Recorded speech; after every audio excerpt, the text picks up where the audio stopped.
ทุกคราที่กอดเธอไว้ว่าตัวฉันเองก็เป็นแค่ใครที่ผ่านมาเข้าใจว่าทุกอย่างก็ย่อมมีวันหมดเวลาผ่านระยะทางเส้นทางข้างหน้าแปลเปลี่ยนพันแต่ความผูกพันยิ่งชัดเจนในใจอีกนานเท่าไรคอยภาวนาให้เราหลับไปและกอดเธอเอาไว้ในห่วงเวลาอยากให้เป็นแค่ฝันตอนเราบอกลาได้แต่หวังว่าคงกลับมาในตอนที่ตื่นฉันเช็ดน้ำตาแต่ข้างยังเป็นเธอก็หลับเป็นเพียงภาพฉันและเธอจูบลาหลังจากนี้คงไม่ได้เจอจะกี่พบเหมือนแสนล้านเวลาแต่ฉันรักเธอเสมอแม้ว่าจะไม่ตื่นแต่ไม่มีวันเป็นอื่นไปไหนรักของฉันจะเคียงเธอเรื่อยไปดังใจฝันแม้ไม่ได้เคียงคู่แต่รู้ไว้ว่าที่ผ่านมานั้นการได้พบเธอคือสิ่งสำคัญกว่าสิ่งไหนแต่ความผูกพันยิ่งชัดเจนในใจอีกนานเท่าไรคอยภาวนาให้เราหลับไปและกอดเธอเอาไว้ในห่วงเวลาอยากให้เป็นแค่ฝันตอนเราบอกลาได้แต่หวังว่าคงกลับมาในตอนที่ตื่นฉันเช็ดน้ำตาแต่ข้างยังเป็นเธอ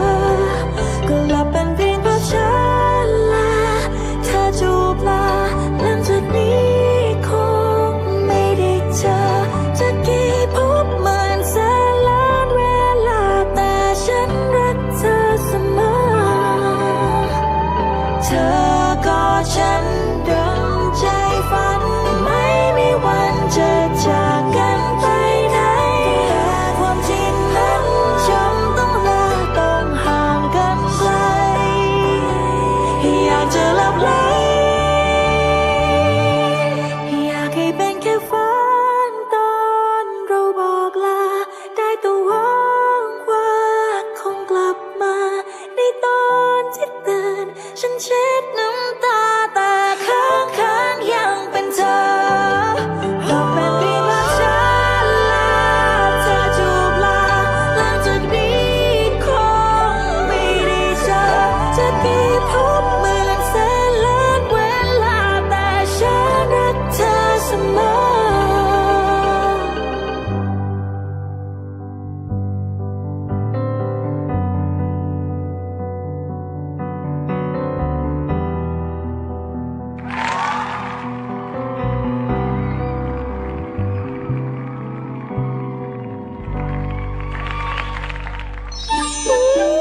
EFM Fandom Live ร่วมส่งความฟินโดยอาหารสุนัขสมาร์ทฮาร์ทอาหารสุนัขที่ถูกใจต้องสมาร์ทฮาร์ทและโกหมึกหนังปลาแท้ทอดกรอบ สวัสดีค่ะ EFM Fandom Live มาแล้วนะคะ2 ทุ่มครึ่งค่อน36ได้อยู่ครึ่งนิดวันนี้อยู่กับน้องเซฟแล้วก็น้องแนนนะคะครับผมสวัสดีคุณผู้ฟังด้วยนะใช่แล้วค่ะซึ่งเนี่ยน้องเซฟเนี่ยไม่ยอมมานั่งฝั่งนี้แล้วก็ตลอดรายการพี่แนนจะนั่งอย่างนี้เพราะว่าพี่แนนแสกฝั่งขวามาเราจะคุยกันแบบนี้เดี๋ยวหันวันนี้มีคิว จอนี้ก็มี วันนี้มีคีย์เวิร์ดอะไรเซฟบอกไปสิ คีย์เวิร์ดของเราแน่นอนว่าวันนี้เราเดี๋ยวจะต้อนรับลาเต้คิมนะครับเพราะฉะนั้นคีย์เวิร์ดของเราเป็นลาเต้คิมไลฟ์ EFM นะครับแล้วก็รวมไปถึงแฮชแท็กด้วยแฮชแท็กลาเต้คิม X Fandom Fanfic นะจ๊ะค่ะเมื่อกี้แบบไม่ชินไงนึกว่าเซฟไมค์2ก็เลยไม่ได้เปิดไมค์4สบายแล้วก็สำหรับใครที่อยากให้น้องลาเต้น้องคิมเขาโทรกลับไปนะคะกติกาคือต้องโทรมาลงทะเบียนไว้ก่อนนะคะตอนนี้ที่เบอร์ 026658373 แล้วก็เตรียม1คำถามมาด้วยเพราะว่าพอเรารับสายมาปุ๊บถามคำถามได้เลยยิงคำถามมาเลยว่าอยากถามอะไรน้องลาเต้น้องคิมวันนี้ได้หมดเลยนะจ๊ะส่วนแฟนฟิกชันของเราเหมือนเดิมนะคะวันนี้มีมาเกือบ100 เรื่องเลยสำหรับวีคนี้ซึ่งเราก็จะเลือกมา5เรื่องแล้วก็เจ้าของเรื่องก็จะได้เป็นกิฟต์เอาเวย์นะคะสุดน่ารักสุดคิ้วซึ่งอันเนี้ยเป็นสิ่งที่ตั้งบนโต๊ะไม่ได้ด้วยนะก็จริงนะเพราะไม่มีขาตั้งนี่ไงตั้งได้แล้วเนี่ยตั้งได้นี่ตั้งได้ตั้งได้สวยๆเลยน่ารักเก๋ๆที่บ้านแล้วเดี๋ยวมีลายเซ็นของลาเต้คิมด้วยใช่นะคะเดี๋ยวก็จะมอบให้กับเจ้าของเรื่องทั้ง5เรื่องนะคะแต่ว่าจริงๆเจ้าของเรื่องที่เหลือไม่ต้องเสียใจนะเพราะว่าคือเราเห็นความตั้งใจอ่ะแล้วพี่นันเชื่อว่าเบิร์ดก็น่าจะเลือกยากเหมือนกันในแต่ละวีคเนาะแต่ว่าเราก็ต้องเลือกนะคะแต่ว่าต้องขอบคุณมากนะเพราะว่าวีคนี้ก็ถือว่าส่งกันมาค่อนข้างเยอะเลยเดี๋ยวพี่แนนจะจุ๊บทีละใบให้ไปเลยนะฮะจุ๊บทีละใบคืออะไรอ่ะไม่รู้เหมือนกันพูดไปก่อนส่งกำลังใจให้พี่แนนขอยังไงโอเคมาเริ่มเรื่องแรกกันเลยดีกว่านะคะครับเรื่องแรกของเรานะครับชื่อเรื่องว่าเพราะคุณคือพรของผมว้าวแต่ที่สำคัญเลยคือนามปากกาเขาแจ๋วมากนะคือชื่อว่ามะเขือเทศลูกกลมแล้วมะเขือเทศมันเป็นทรงอื่นได้หรอก็จริงนะผมกำลังคิดตามว่าเราก็ไม่เคยกินทรงอื่นลูกเหลี่ยมไม่น่าได้โอเคเริ่มต้นเนี่ยเขาบอกว่ามีคนชื่อองศานะครับชายวัย30 ปียืนอยู่หน้าบันไดวัดเก่าแก่ของเชียงใหม่ชีวิตของเขาเนี่ยประสบความสำเร็จทุกเรื่องเลยขาดเพียงเรื่องเดียวคือความรักไม่เคยสมหวังสักครั้งเลยเบื้องหน้าองค์พระองศาตั้งใจอธิษฐานอย่างแน่วแน่เขาไม่ได้ขอคนสมบูรณ์แบบไม่ได้ขอรักที่เหมือนในหนังหรือภาพยนตร์แค่ขอให้ได้เจอใครสักคนที่พร้อมจะรักในสิ่งที่เขาเป็นครับขอพรเสร็จหรือยังครับเสียงทุ้มขึ้นมาทำให้องศาสะดุ้งหันไปพบกับชายหนุ่มอายุราวๆ20 ปลายๆในมือถือกล้องฟิล์มแล้วมีแววตาอบอุ่นแล้วบอกว่าผมจะขอพรต่อถ้าคุณยังอยู่แบบเนี้ยผมรอได้ครับองศารีบขอโทษชายคนนั้นยิ้มตอบจริงๆผมกำลังเดาว่าคุณขอพรเรื่องอะไรอยู่ใช่ไหมเรื่องความรักใช่ไหมทำเอาองศาชะงักคนที่ทำตาจริงจังแบบคุณส่วนใหญ่น่าจะเป็นเรื่องหัวใจมากกว่าองศาหลุดอมยิ้มทำไงหลุดอมยิ้มเอายังไงวะหลุดคือเอาองศาหลุดอมยิ้มแล้วก็บอกว่างั้นคุณคงเดาถูกทางเดาถูกชายหนุ่มยิ้มกว้างจนตาปิดด้วยความดีใจดีเลยครับถ้าพรข้อนั้นสำเร็จช่วยจำเอาไว้นะครับว่าวันนี้คุณได้เจอกับฟากฟ้าเผื่อว่าพรนั้นจะเป็นผมเฮ้ยองศานิ่งค้างไปหลายชั่วขณะนั่นเป็นครั้งแรกในรอบหลายปีที่ทำให้หัวใจขององศากลับมาเต้นแรงอีกครั้งพรที่เขาขอดูเหมือนว่าจะเริ่มทำงานเร็วกว่าที่คิดคืออีกคนหนึ่งชื่อฟากฟ้าใช่ไหมล่ะใช่ก็มีแบบเผื่อว่าพรนั้นจะเป็นผมก็เลยฝากชื่อไว้ด้วยเลยอ้อยใช่ไหมแบบเนี้ยใบอ้อยชัวร์ใช้คำว่าอ้อยแต่พรมาเร็วมากเลยเนาะคืออยากรู้เลยหลวงพ่อที่ไหนวะอยากไปขอบ้างนี่แต่ว่าเนี่ยถ้าบอกเชียงใหม่เนี่ยชัดอยู่นะหรอบันไดวัดเก่าแก่เซฟรู้ใช่ไหมคิดว่าใช่นะที่ไหนเบิร์ดที่ไหนนะในฐานะเราเป็นคนเชียงรายเราต้องบอกได้ว่ามันอยู่ตรงไหนของเชียงใหม่แต่จริงเดี๋ยวนี้เขาก็ไปหลายที่กันนะเนาะวัดอะไรอ่ะเธอเดี๋ยวก็จะมีวัดนี้ใช่ไหมหลวงปู่อะไรนะหลวงพ่อทันใจบ้างก็มีพระธาตุดอยคำพระธาตุดอยคำมีตอนนี้ที่เขาไปกันเยอะๆก็จะเป็นอะไรนะวัดโลกโมลีใช่วัดโลกโมลีวัดสวนดอกโอ้เยอะแยะมอนกูเวนก็อยู่ตรงนั้นมอนกูเวนจะเลยไปหน่อยนึงใช่ไหมหลุดออกนอกเมืองหน่อยไม่เคยไปเหมือนกันดูแต่ใน TikTok อย่างเดียวเท่านั้นแหละโอ้แต่มอนกูเวนดีมากเลยนะเธอไปมาแล้วหรอไปมาเนี่ยพี่นอกเรื่องนิดนึงคือได้ทุกศาสตร์นะในนั้นจะมีศาสตร์ไทยศาสตร์จีนพญานาคมีทั้งศาสตร์แบบ ทางพระพิฆเนศก็มีคือมีทุกศาสตร์อยู่ในที่เดียวเลย แล้วเซฟไปขออะไรมา ขอทุกอย่างที่เกี่ยวกับเรื่องเงินทอง แล้วได้ไหม ก็ตอนนี้ลุ้นอยู่เหมือนกัน อ๋อ ก็ฝากผู้จัดทุกคนนะฮะลองดูกันได้2คนนี้นะ ขอบคุณมากที่เกี่ยวฉันไปด้วย ครับผม โอเคเดี๋ยวเราไปกันต่อที่เรื่องที่2อาจจะต้องเปลี่ยนอารมณ์กันนิดนึงนะคะจากน่ารักกุ๊กกิ๊กคิกขู่นะคะมาเป็นเรื่องราวที่ดูจากซาวแล้วน่าจะมีความลึกลับพอสมควรกับเรื่องที่มีชื่อว่า One More การละครั้งหนึ่งในความทรงจำจากนามปากกา dino.chapter คิดถึงนะมินวงเล็บคิมยิ้มเมื่อเห็นประโยคนั้นวันนี้เหนื่อยไหมกลับหรือยังไปกินข้าวกันผมหาร้านอร่อยรอไว้แล้วคำเดิมๆที่ไทม์หรือว่าวงเล็บนะคะลาเต้ชอบพูดเสมอสไตล์คนซึนบอกรักไม่เก่งแต่ใส่ใจเป็นที่หนึ่งตั้งแต่รู้จักกันชีวิตมินก็มีสีสันขึ้นเหมือนมีซามอยเด็กคอยป่วนทุกเช้าหรือก่อนนอนมินจะอ่านข้อความเหล่านี้ซ้ำๆเจออะไรตลกก็ยังคิดจะเล่าให้ฟังราวกับได้ใช้ชีวิตคู่แล้วก็คอยอยู่เคียงข้างกันไม่ว่าใครจะพูดอะไรเกี่ยวกับไทม์สมองของมินเลือกจะปิดรับเพราะถ้าเขาต้องยอมรับความจริงที่แสนเจ็บปวดคืนหนึ่งมินเปิดอ่านประโยคสุดท้ายผมรักพี่นะน้ำตาค่อยๆไหลลงมาสายตาเลื่อนผ่านตัวอักษรไปยังมุมกระดาษไม่ใช่หน้าจอโทรศัพท์ไม่ใช่ข้อความใหม่แต่เป็นประโยคในนิยายเล่มเดิมเขาอ่านมันเพื่อเบี่ยงเบนความจริงเรื่องไทม์แต่ยิ่งอ่านตัวละครก็ยิ่งคล้ายไทม์จนน่าเหลือเชื่อทั้งวิธีหยอกล้อหรือนิสัยต่างๆเมื่อเรื่องจบเขาก็เปิดกลับไปหน้าแรกเริ่มต้นใหม่อยู่อย่างนั้นราวกับตราบใดที่นิยายยังไม่จบไทม์ก็ยังอยู่ทั้งที่ความจริงเรื่องราวของไทม์จบลงไปนานแล้วและคนที่ยังเดินออกจากหน้าสุดท้ายไม่ได้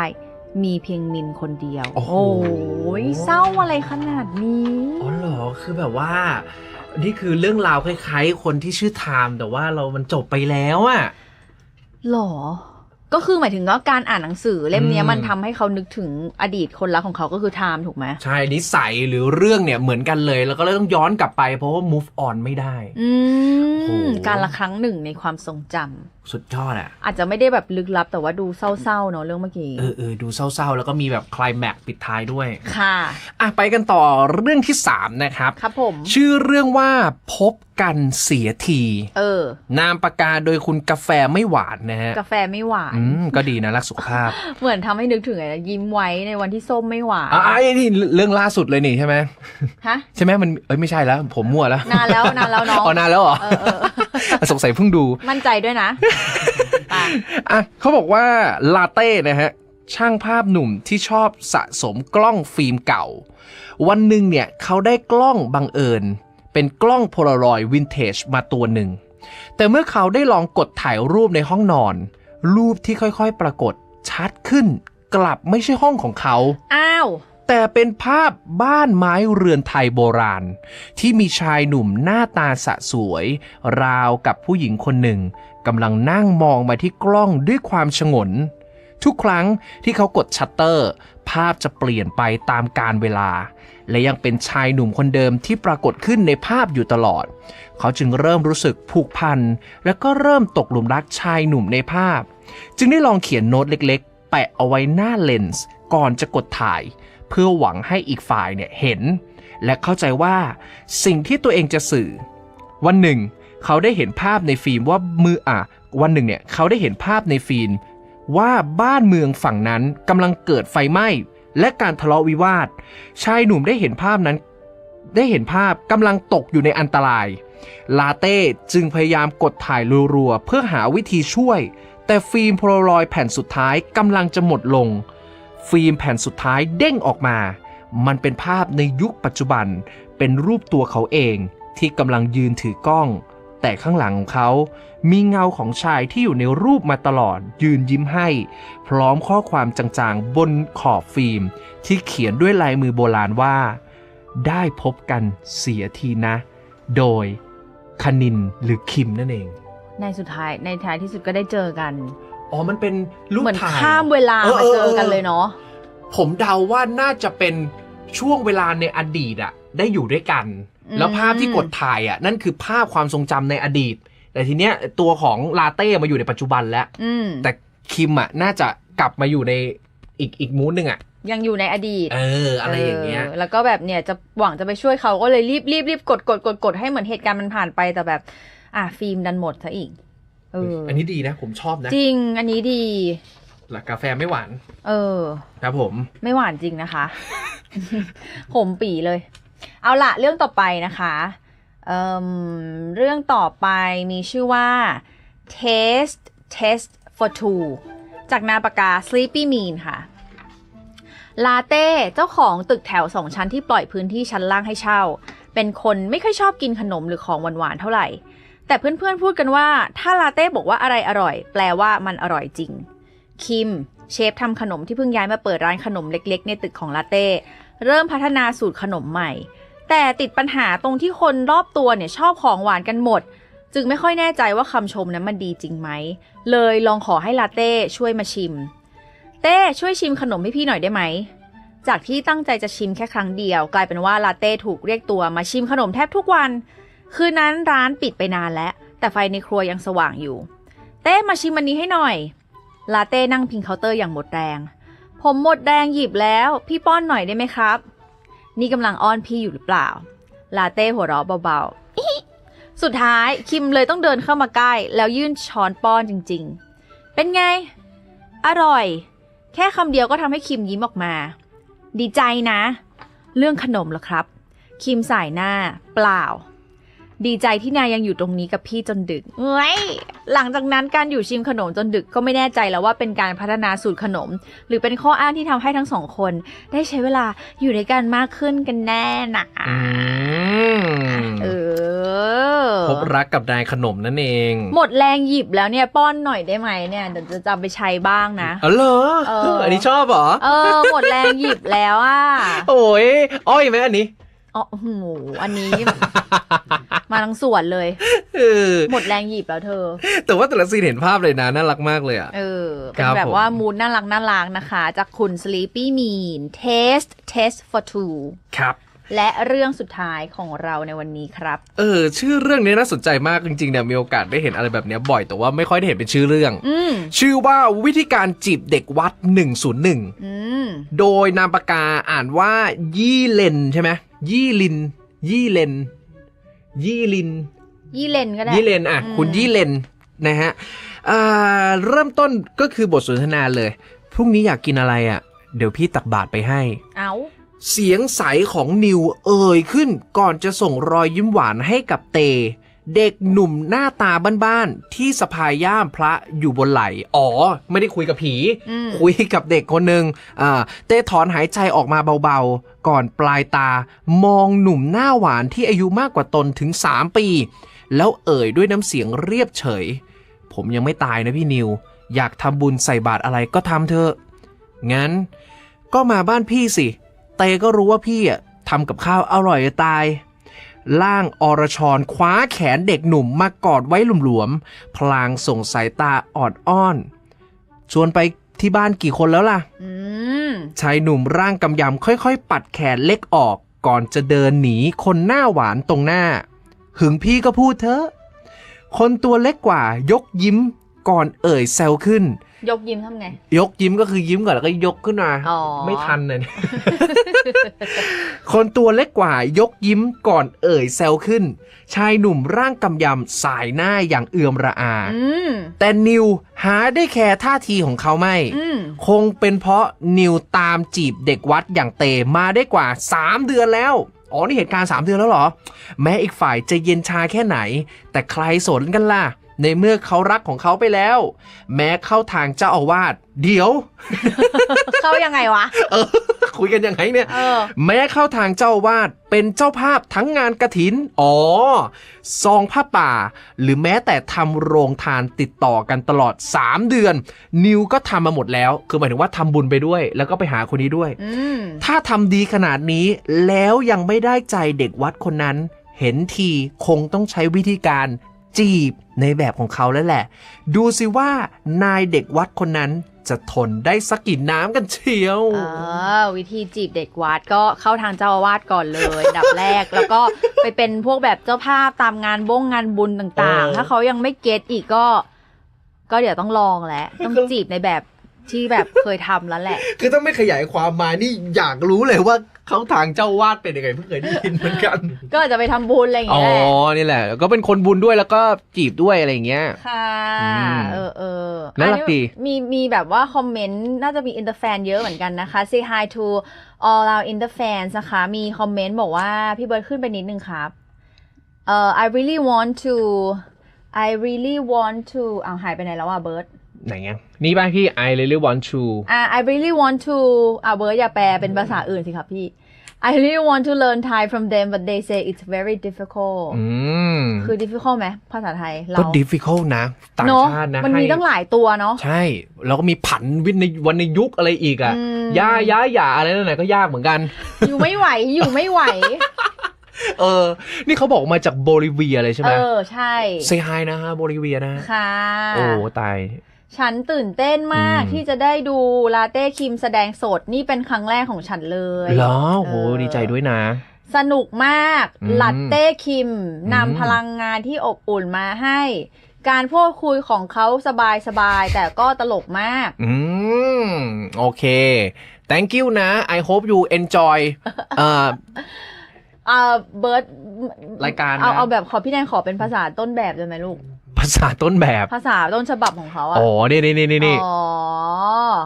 Latte's Kim reaction while reading fans comments was so adorable his expression never lie funny yes but still polite and respectful to everyone เขาเห็น Latte Kim แล้วเหรอตอนเนี้ย น่าจะยังหมายถึงว่ารายการอื่นบ้างที่เขาเคยไปเห็นอะไรอย่างเงี้ยโอเค โอ้นี่เขาบอกว่ารอ2 วันเลยนะไม่ปิดแฟนดอมไลฟ์เลยปะเนี่ย รอ2 วันเลยเหรอ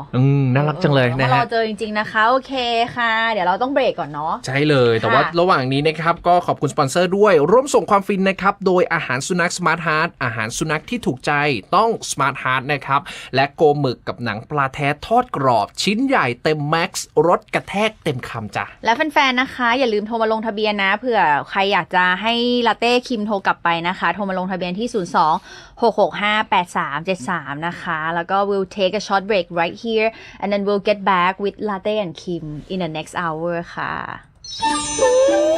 EFM Fandom Live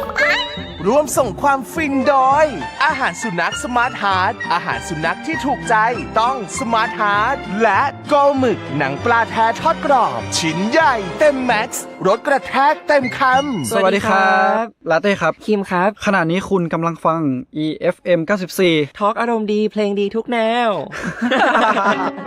EFM 94 Talk อารมณ์ดีเพลงดีทุกแนว มองหางานที่ EFM Talk อารมณ์ดีเพลงดีทุกแนวจะเช้าหรือค่ำไม่มีเหงาจัดเต็ม Variety Talk หลากหลายฟิลกับดีเจชื่อดังระดับประเทศแชร์ข่าวเช้าทันทุกกระแสแชร์ทุกข่าวใต้โต๊ะทำงานเทิร์นโปรรู้ลึกทุกอาชีพกับแขกรับเชิญมืออาชีพอังคารคุมโปง X ไอคอนแห่งความหลอนพุททอล์กพุทโธคุยกันได้ทุกรุ่นคุยกันได้ทุกเรื่อง EFM Fandom Live Fan Fiction Imagine ฟินไปให้สุด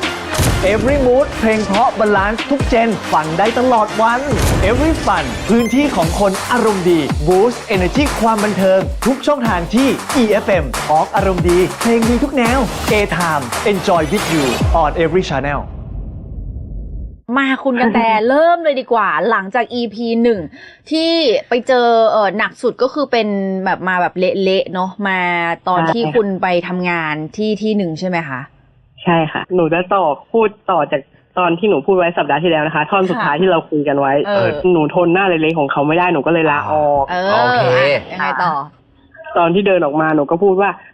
เธอจะไม่ได้เจอฉันอีกฉันจะไม่มาให้เธอเห็นหน้าอีกเพราะฉันลาออกคือหนูเชิดคือหนูแบบหลุดพ้นแล้วอะอะไรประมาณหนูก็แบบว่างงานไปประมาณ 3-4 วันเลยค่ะแล้วหนูก็ฝากประวัติไว้ในเว็บหางานทีเนี้ยมันมีบริษัทโทรมาตามอยู่โซนอโศกหนูก็ไปสัมภาษณ์เขาก็โทรมาว่าผ่านแล้วนะครับเดี๋ยวมาเริ่มงานวันพรุ่งนี้เลยหนูก็บอกว่าได้ค่ะเขาก็บอกว่าแต่น้องไม่ต้องเข้ามาที่นี่นะครับเดี๋ยวไปที่ตึกชื่อนี้มันก็คือตึกเดิมอะค่ะที่หนูเจอผู้หญิงคนนี้ค่ะก็คือตึกเดิมแต่แค่คนละชั้นกันหนูก็รับปากไปแล้วว่าเขาจะไปเริ่มงานอะพี่แล้วที่จริงหนูก็ปฏิเสธได้แต่ว่าหนูก็มานั่งคิดว่าถ้าฉันจะ ต้องตกงานเพราะว่ากลัวผีอ่ะต่อไปอ่ะมันก็คงไม่ใช่นะฉันต้องสู้สักตั้งแล้วแหละอะไรอย่างเงี้ยไม่ยอมดีกว่าไม่ยอมอดตายละต้องมีงานทำใช่ค่ะหนูก็ไปเริ่มงานตามที่หนูรับปากไว้เลยทีนี้วันแรกที่หนูไปถึงอะค่ะหนูก็เจอแล้วค่ะว่าผีผู้หญิงคนเนี้ยเขายืนรออยู่ที่โต๊ะตัวที่อยู่ในออฟฟิศซึ่งหนูยังไม่รู้ด้วยซ้ำว่าหนูจะได้นั่งโต๊ะนั้นแต่เขายืนอยู่แล้วพอหนูเดินเข้าไปพี่ที่เขาอยู่ก่อนเขาก็พูดว่าน้องเดี๋ยวนั่งตรงนี้เลยนะตรงเนี้ยว่างคือซึ่งเป็นโต๊ะที่เขายืนรอหนูอยู่แล้วอะค่ะค่ะพอหนูได้นั่งตรงนั้นเขาก็พูดใส่หูหนูว่าหัวเราะใส่หูหนูขึ้นมาแล้วเขาก็พูดว่า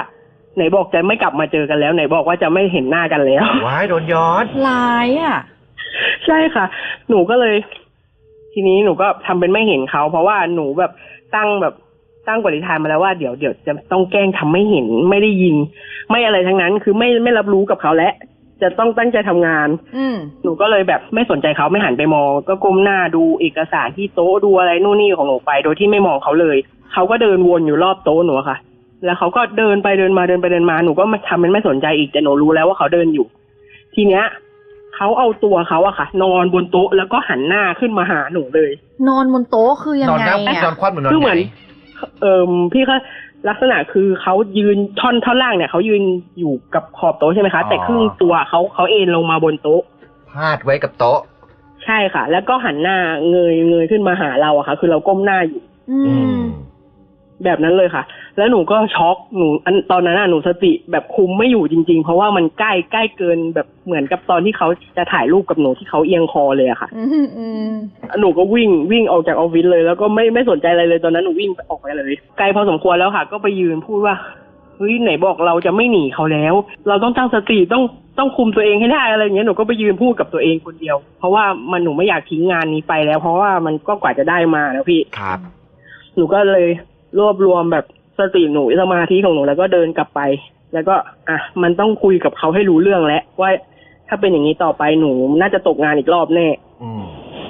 พอหนูเข้าไปหนูก็ถามเขาเลยว่าทำไมถึงต้องมาวนเวียนอยู่ใกล้ๆฉันไปตรงอื่นได้ไหมไปหาใครก็ได้ในตึกเนี้ยเขาก็พูดว่า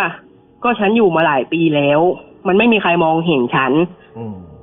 ฉันก็ไม่รู้จะคุยกับใครเธอคุยกับฉันก็เลยต้องคุยกับเธอแล้วฉันก็ชอบเธอด้วยอะไรเงี้ยเขาก็พูดกับหนูแบบนี้ฟังเขาแล้วหนูก็เข้าใจพอเข้าใจได้แล้วทีเนี้ยเขาก็บอกว่าไปดูบ้านฉันไหมหนูก็บอกว่าไม่ไปหนูก็พูดไม่ไป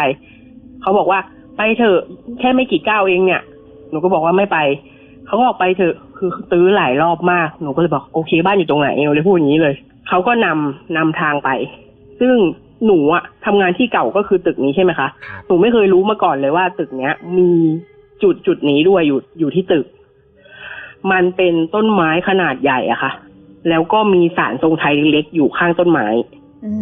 อยู่ในตึกเลยเหรอมันอยู่หลังตึกค่ะแต่อยู่บริเวณนี้บริเวณตึกแล้วเขาก็เดินไปตรงนั้นแหละค่ะตรงบ้านทรงไทยหลังเล็กๆนั้นแล้วทีนี้หลังจากที่เขาเดินไปอะค่ะหนูก็เห็นแล้วว่าเขาอยู่ตรงนั้นหนูก็จะเดินกลับเพราะว่าบรรยากาศตรงนั้นมันวังเวงมากมันไม่มีคนไม่มีรปภไม่มีหมาแมวอะไรเลยหนูก็เตรียมจะกลับพอช่วงจังหวะที่หนูหันหลังกลับอะค่ะมันมีเสียงผู้ชายแก่พูดว่าเดี๋ยวก่อนอีหนูก็เลยหันไปมองคือใบหน้าของคุณตาแก่ๆเนี่ยคือเขาใจดีนะพี่ไม่ได้มีสภาพเละอะไรเลยคือเขานุ่งขาวห่มขาวทั้งชุดอะค่ะค่ะเขาเดินออกมาจากต้นไม้ต้นนั้นนะคะแล้วเขาก็เดินกวักมือเรียกหนูแต่หนูไม่เดินไปหนูก็ยืนอยู่จุดเดิมของหนูคือเว้นระยะอยู่พอสมควร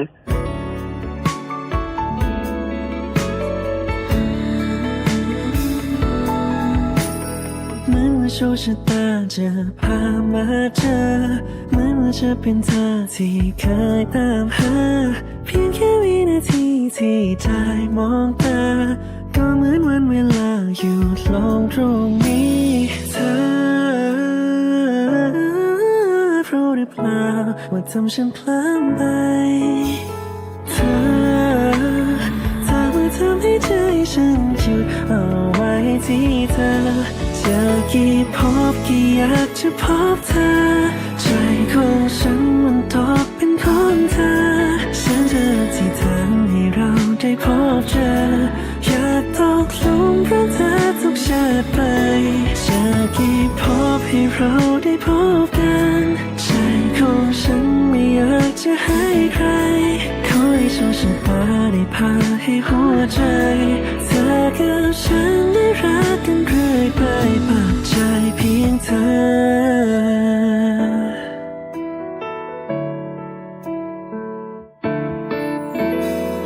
เธอคือคนที่ใจฉันฝันเหมือนเธอคือคนนั้นที่ใจคอยหาเพียงแค่เธอคนเดียวในใจจะปรารถนาแม้ในยามนี้เธอเสน่หาแค่เธอรู้หรือเปล่าว่าทำฉันพลาดไปเธอมาทำให้ใจฉันหยุดเอาไว้ที่เธอจะกี่พบกี่อยากจะพบเธอใจของฉันมันตกเป็นของเธอฉันจะที่ทำให้เราได้พบเจออยากตกหลุมรักเธอทุกชาติไปจะกี่พบให้เราได้พบกันใจของฉันไม่อยากจะให้ใครขอให้โชคชะตาได้พาให้หัวใจเธอกับฉันได้รักกันเรื่อยไปปากใจเพียงเธอ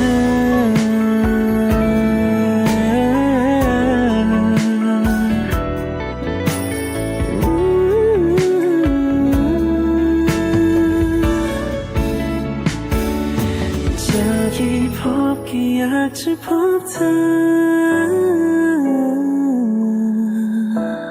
ฉันจะที่ทำให้เราได้พบเจออยากตกหลุมรักเธอทุกชาติไปจะกี่พบให้เราได้พบกันใจของฉันไม่อยากจะให้ใครขอให้โชคชะตาได้พาให้หัวใจเธอกับฉันได้รักกันเรื่อยไปปากใจเพียงเธอ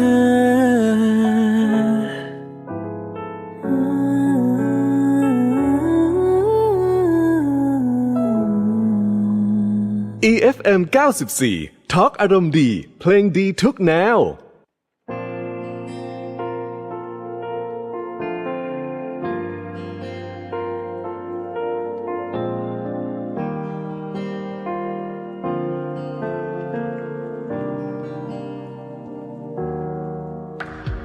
เธอชอบฝน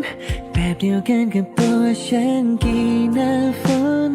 ที่เราเคยอยู่ด้วยกันฝนที่ตกลงที่หน้าต่างชอบมองมันในวันที่เราไม่เคยห่างจนวันที่เธอหายไปไม่ได้อยู่ตรงนี้ทุกครั้งที่ฝนโปรยมาแต่ละวินาทีรู้ไหมว่าฉันไม่เคยจะชินได้สักทีเมื่อตอนไม่มีเธอกลิ่นของฝนเธอไม่คิดถึงคนที่เคยใกล้ฝันนี้ไม่รู้ว่าเธออยู่ที่ไหนสายฝนทำถึงเงามันกันบ้างหรือไม่ส่วนฉันยังคงไม่เคยจะผ่านไปได้เลยเมื่อสายฝนพรั่งพร้อมมาปนกับน้ำตาหวนคิดถึงวันที่ยังย้อนมาเสียงฝนเตือนให้จำไม่ได้รำลายังคงภาวนาให้ฝนพาเธอหวนคืนนั่งมองฝนไม่ว่าจะสักกี่ครั้งดังได้ย้อนเวลากลับไปนาทีนั้นเธอเป็นแบบฉันบ้างหรือเปล่าหรือมีแต่ฉันที่มันยังจมกับความเหงาไม่ว่าที่เธอหายไปไม่ได้อยู่ตรงนี้ทุกครั้งที่ฝนโปรยมาแต่ละวินาทีรู้ไหมว่าฉันไม่เคยจะชินได้สักทีเมื่อตอนไม่มีเธอกลิ่นของฝนเธอไม่คิดถึงคนที่เคยใกล้ฝันนี้ไม่รู้ว่าเธออยู่ที่ไหนสายฝนทำถึงเงามันกันบ้างหรือไม่ส่วนฉันยังคงไม่เคยจะผ่านไปได้เลยเมื่อสายฝนพรั่งพร้อมมาปนกับน้ำตาหวนคิดถึงวันที่ยังย้อนมาเสียงฝนเตือนให้จำไม่ได้รำลายังคงภาวนาให้ฝนพาเธอหวนคืน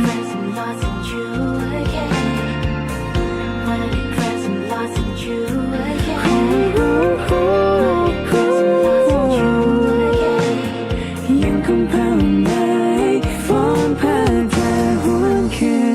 น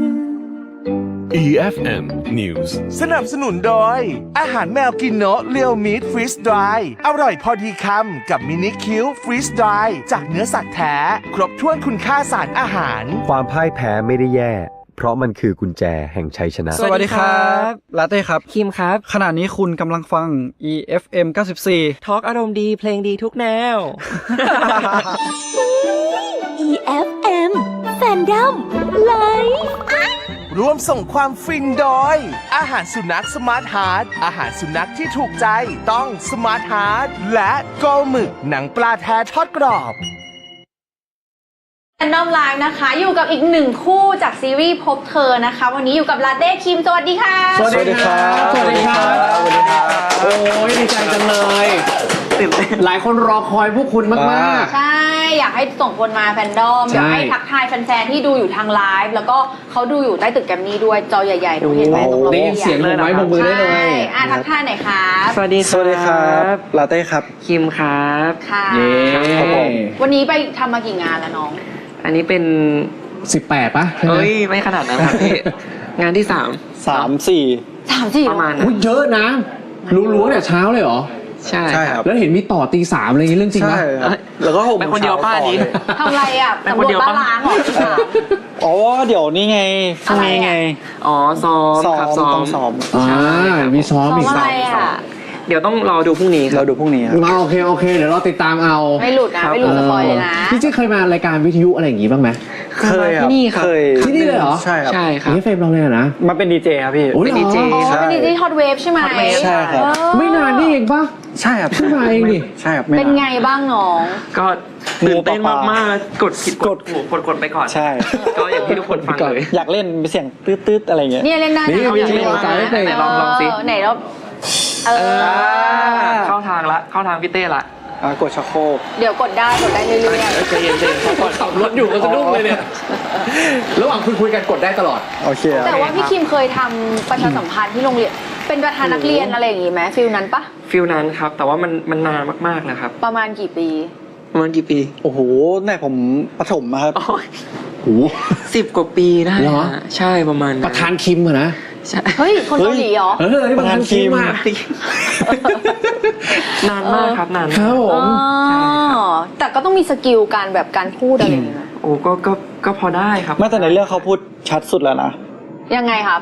คือในเรื่องทุกคนจะเป็นเด็ก Gen Z เจนใหม่ อ๋อหมายถึงว่าพูดภาษาไทยคำไทยใช่ไหม คำไทย ก็พอได้แหละ คิมจะชัดสุด จะไม่มีปัญหา ชัดสุดในเรา4 คน ใช่ใช่ ถามลาเต้ดีกว่าว่าลาเต้อะหนูพูดคำไหนชัดสุด ผมครับ ในซีรีส์อะตอนที่มันต้องย้อนยุคไปอะ วิปลาส โอ้ย อันนี้คือหมายถึงพูด วิปลาสเนี่ย ชัดสุดแล้ว ไม่ต้องหันมาทางนี้ก็ได้ ไม่ต้องหันหรอ ให้กล้องหันให้กล้อง คำนี้คือไม่ต้องซ้อมได้เลย ไม่ต้องซ้อมครับ วิปะ วิปลาส แปลด้วย แปลว่าน่าจะแปลว่าบ้าหรือว่า เสียสติเขาเรียกว่าแบบเสียสติ แล้วมีคำไหนที่กี่ครั้งต่อกี่ครั้งมันจะต้องหลุดต้องปลิ้นทุกที ไม่เป็นพวกแบบรอเรือเยอะๆอะไรอย่างเงี้ยครับ เพราะคำมันต้องชัดอะเนาะเวลา ใช่ครับ คำเก่าๆอะไรอ มันก็ ย่าง จะ เงี้ย มีความกังวลนิดหน่อยตอนเล่น แต่มันพอจบซีรีส์แล้วมันติดมาไหม ติดมาว่าแบบเราต้องพูดชัดขึ้น มีติดครับ แต่ว่า เพื่อนงงไหมเฮ้ยทำไมแกพูดชัดจังวะ ไม่ได้เจอเพื่อนเลย เป็นงานช่วงนี้ ตัดปัญหา ก็วนเวียนอยู่กันแน่แค่เรา4 คนนี่แหละครับ อ๋อ วนเวียนกันอยู่ทุกวันนะครับที่ต้องเจอกัน ถือเป็นสัญญาณที่ดีนะแปลว่าเรางานเยอะไง ได้ ก็จริงๆ พอมี ไม่ค่อยเยอะครับ พอมีครับ แหมถ่อม ก็ยั ตัว รับ ด้วย เพิ่มได้เรื่อยๆนะครับ แต่ก่อนจะคุยกันยาวๆเดี๋ยวมอบฟิกกันก่อน ขอบคุณค่ะ มาเลยมอบฟิกก่อนเลย เขาเขียนแฟนฟิกมาให้คุณนะคะประมาณเกือบ100 เรื่อง ใช่ แต่ว่า อันนี้คือมี 100 เรื่อง 5 เรื่องเราเลือกมา5 เรื่อง อ๋อ ลง เออ แต่ว่าส่งกันมาเยอะมากเรามีไฟล์อยู่ของทุกคนที่ตั้งใจมากนะค มี รับ แบบหลายแนวเลยเป็นฟิลน่ารักก็มีเป็นฟิลแบบข้ามภพข้ามชาติเหมือนในซีรีส์คุณก็มีเช่นกัน ซิ เดี๋ยว งไว้ด้วยนะคือต้องให้ไปเปิดที่บ้าน ต้องเปิด ใช่ใช่ กลับ ใช่ มา เปิดที่นี่คือมันจะจางหายไปเลยอ่านไม่ได้ ไม่ใช่ถ้าเปิดที่นี่เดี๋ยวมันจะมีแบบยักษ์ออกมา โอ้โห เขาแบบปิดผนึกไง มาเนี่ยทั้งคู่เนี่ย ไปเรื่อยเหมือน ดู กั พ น บเธอครับดู อ๋อ พบเธ โอ อ เค มียักษ์ ดีๆเนี่ยเนี่ย มียักษ์เหรอ อาจจะมีตอนสุดท้าย พี่เน็ตไงพี่เน็ตไง เอออย่าไปเฉลย เอาเหรอ ยังไม่มีใครรู้ไงตอนสุดท้าย ครับ ช่วงนี้นอกจากเรื่องงานแล้วมีแบบอินกับอะไรเป็นพิเศษไหมคะ เช่นแบบช่วงนี้ชอบดื่มกาแฟขั้วเข้มค่ะอะไรอย่างเงี้ย ของผมน่าจะเป็นอินการเล่นเกม น้องเล่นเกมอะไรคะ เล่นเกมแนวแบบว่า first person shooting ป่ะเขาเรียก อันนี้พูดชื่อเกมได้ปะ FPS FPS ก็คือเกมแบบสงครามเกมยิงอะไรอย่างเงี้ยเฮ้ยดูลุกแบบคอนทราสต์มากเลยนะอย่างหวานอ่ะต้องไปดูตอนเล่นเกมฮะจะเป็นยังไงอ่ะอีกคนหนึ่งอีกโหมดนึงเลยเหรอจริงจังเกมเมอร์นี่แล้วลาเต้เคยเห็นตอนเขาเล่นเกมปะเคยครับก็เล่นกับผมก็จะเป็นเกมแบบว่าไขปริศนาอะไรอย่างงี้แล้วกันพัซเซิลจะไม่ค่อยแบบดุดันเท่าไหร่ใช่ก็แบบช่วยกันเล่นมีเล่นด้วยกันบ้างไหมเคยแบบชวนกันเล่นอะไรมีครับมีประจำแต่ว่าเขาไม่ค่อยชวนผมแล้วหลังๆอ่ะเอาทำไมอ่ะไม่เพราะเขาบอกว่าผมเล่นไม่เก่งไม่ใช่คือเขาบอกว่าผมมาเล่นเกมที่ผมชอบเล่นอยู่ใช่ของคุณก็คือไปเล่นเกมเหมือนกันใช่ไหมเล่นเกมเหมือนกันเกมแนวไหนเป็นแนวโมบ้าคืออะไรอ่ะช่วยอธิบายให้ป้าเข้าใจมันจะเป็นเหมือนแบบตัวละครที่เราสามารถตีป้อมไหนง่ายๆมันตีป้อมคือตีป้อมแหละอะไรเงี้ยแต่เกมนี้กับเกมนี้อันไหนโหดกว่ากันอุ้ยผมว่าได้ทั้งคู่นะคือมันจะมีบางอย่างก็ผสมกันได้อย่างเงี้ยแต่จริงๆปกติผมก็จะเห็นว่าคนที่สนิทกันเดี๋ยวนี้เขาจะชอบเล่นเกมที่มันเป็นแบบแฮนด์เฮลอะไรนะมาริโอปาร์ตี้อะไรอย่างเงี้ยเห็นไหมที่แบบมาเล่นแบบมินิเกมตีเทนนิสเตะลูกบอลอะไรด้วยกันอะไรอย่างเงี้ยแหมเล่น FPS กันเลยโหดมากโหดอันนั้นจะแบบคนละแนวกันเนาะครับผมแล้วช่วงนี้มันครึ่งปีแล้วเนาะมีอะไรที่เรายังแบบรู้สึกว่าเรายังเป็นเป้าหมายของปีนี้ที่เรายังทำไม่ได้แล้วยังอยากให้ทำเสร็จภายในปีนี้ไหมปีนี้หรอครับไม่ถึงร่วมกันทั้งสองคนไหมหรือว่าเดี่ยวๆก็ได้ค่ะก็จริงๆคิดว่าอยากมีเพลงของตัวเองแต่ว่าปีนี้ก็เหมือนจะมีแล้วด้วยมีแล้วก็อยากไปต่างประเทศอีกไปหลายๆที่เลยมีที่อยากไปไหมแบบประเทศอะไรอยากไปญี่ปุ่นกับเกาหลีครับแล้วก็เวียดนามด้วยครับผมอยากไปหมายถึงว่าอยากไปเที่ยวหรือว่าอยากไปทำงานจริงๆถ้าไปทำงานได้ก็ดีครับแต่ถ้าไม่ได้ก็ไปเที่ยวก็ได้แล้วผมไปช้อปปิ้งอะไรอย่างนี้ครับขอให้ได้ไปนะคะเดี๋ยวเรามีเซตคำถามมาแบบว่าอุ่นเครื่องกันเล่นๆก่อนชื่อเซตคำถามว่าหวานร้อยยังน้อยไป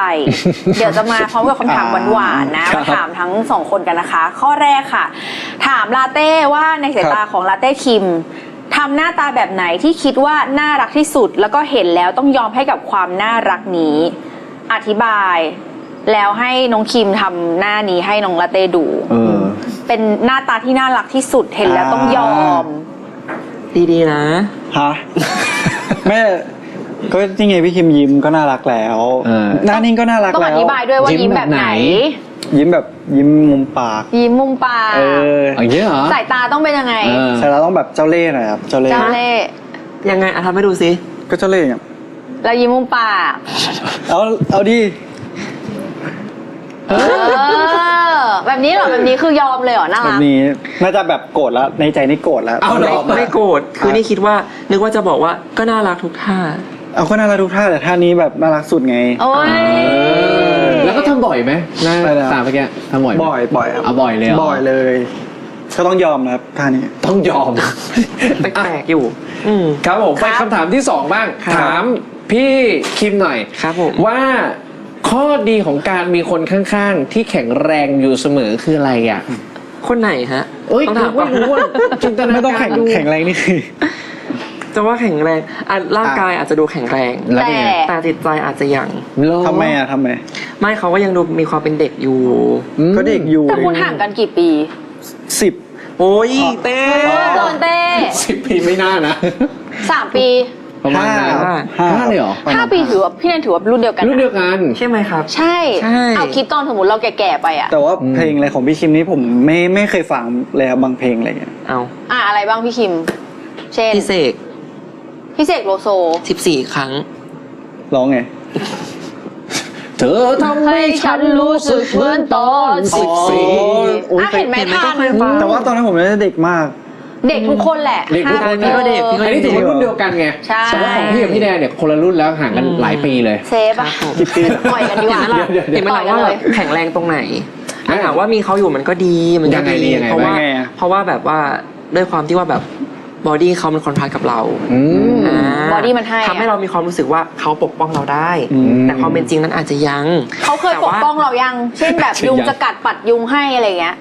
อาจจะตีให้ครับแต่ว่าตีไม่โดนยุงโดนเราตีไม่โดนแต่อีกแล้วก็ไล่ได้นะอันนี้น่าจะสลับกันนะพี่ทำไมอะไร ไม่ก็ออกกองพี่คิมปัดยุงไงแต่พี่คิมมาตีผมแทนก็ตียุงให้อาจจะ ตีแรงไปหน่อยโอเคทะลุยุงมาผมเลย ความพี่ไงก็อาจจะแบบมีความดูแลน้องมากกว่าอะไรอย่างเงี้ยเนาะอีกคำถามนึงค่ะคิดว่าถ้าได้อีกฝ่ายเป็นแฟนจะโชคดียังไงบ้างขอคนละ3ข้อพร้อมคำอธิบาย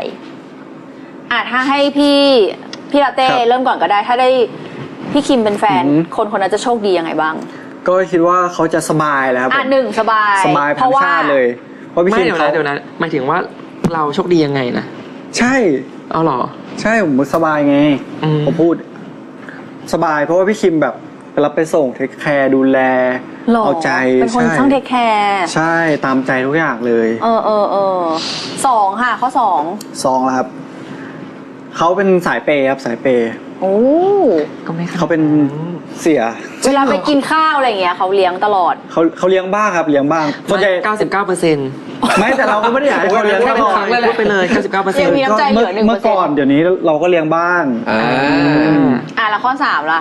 ข้อ3ครับ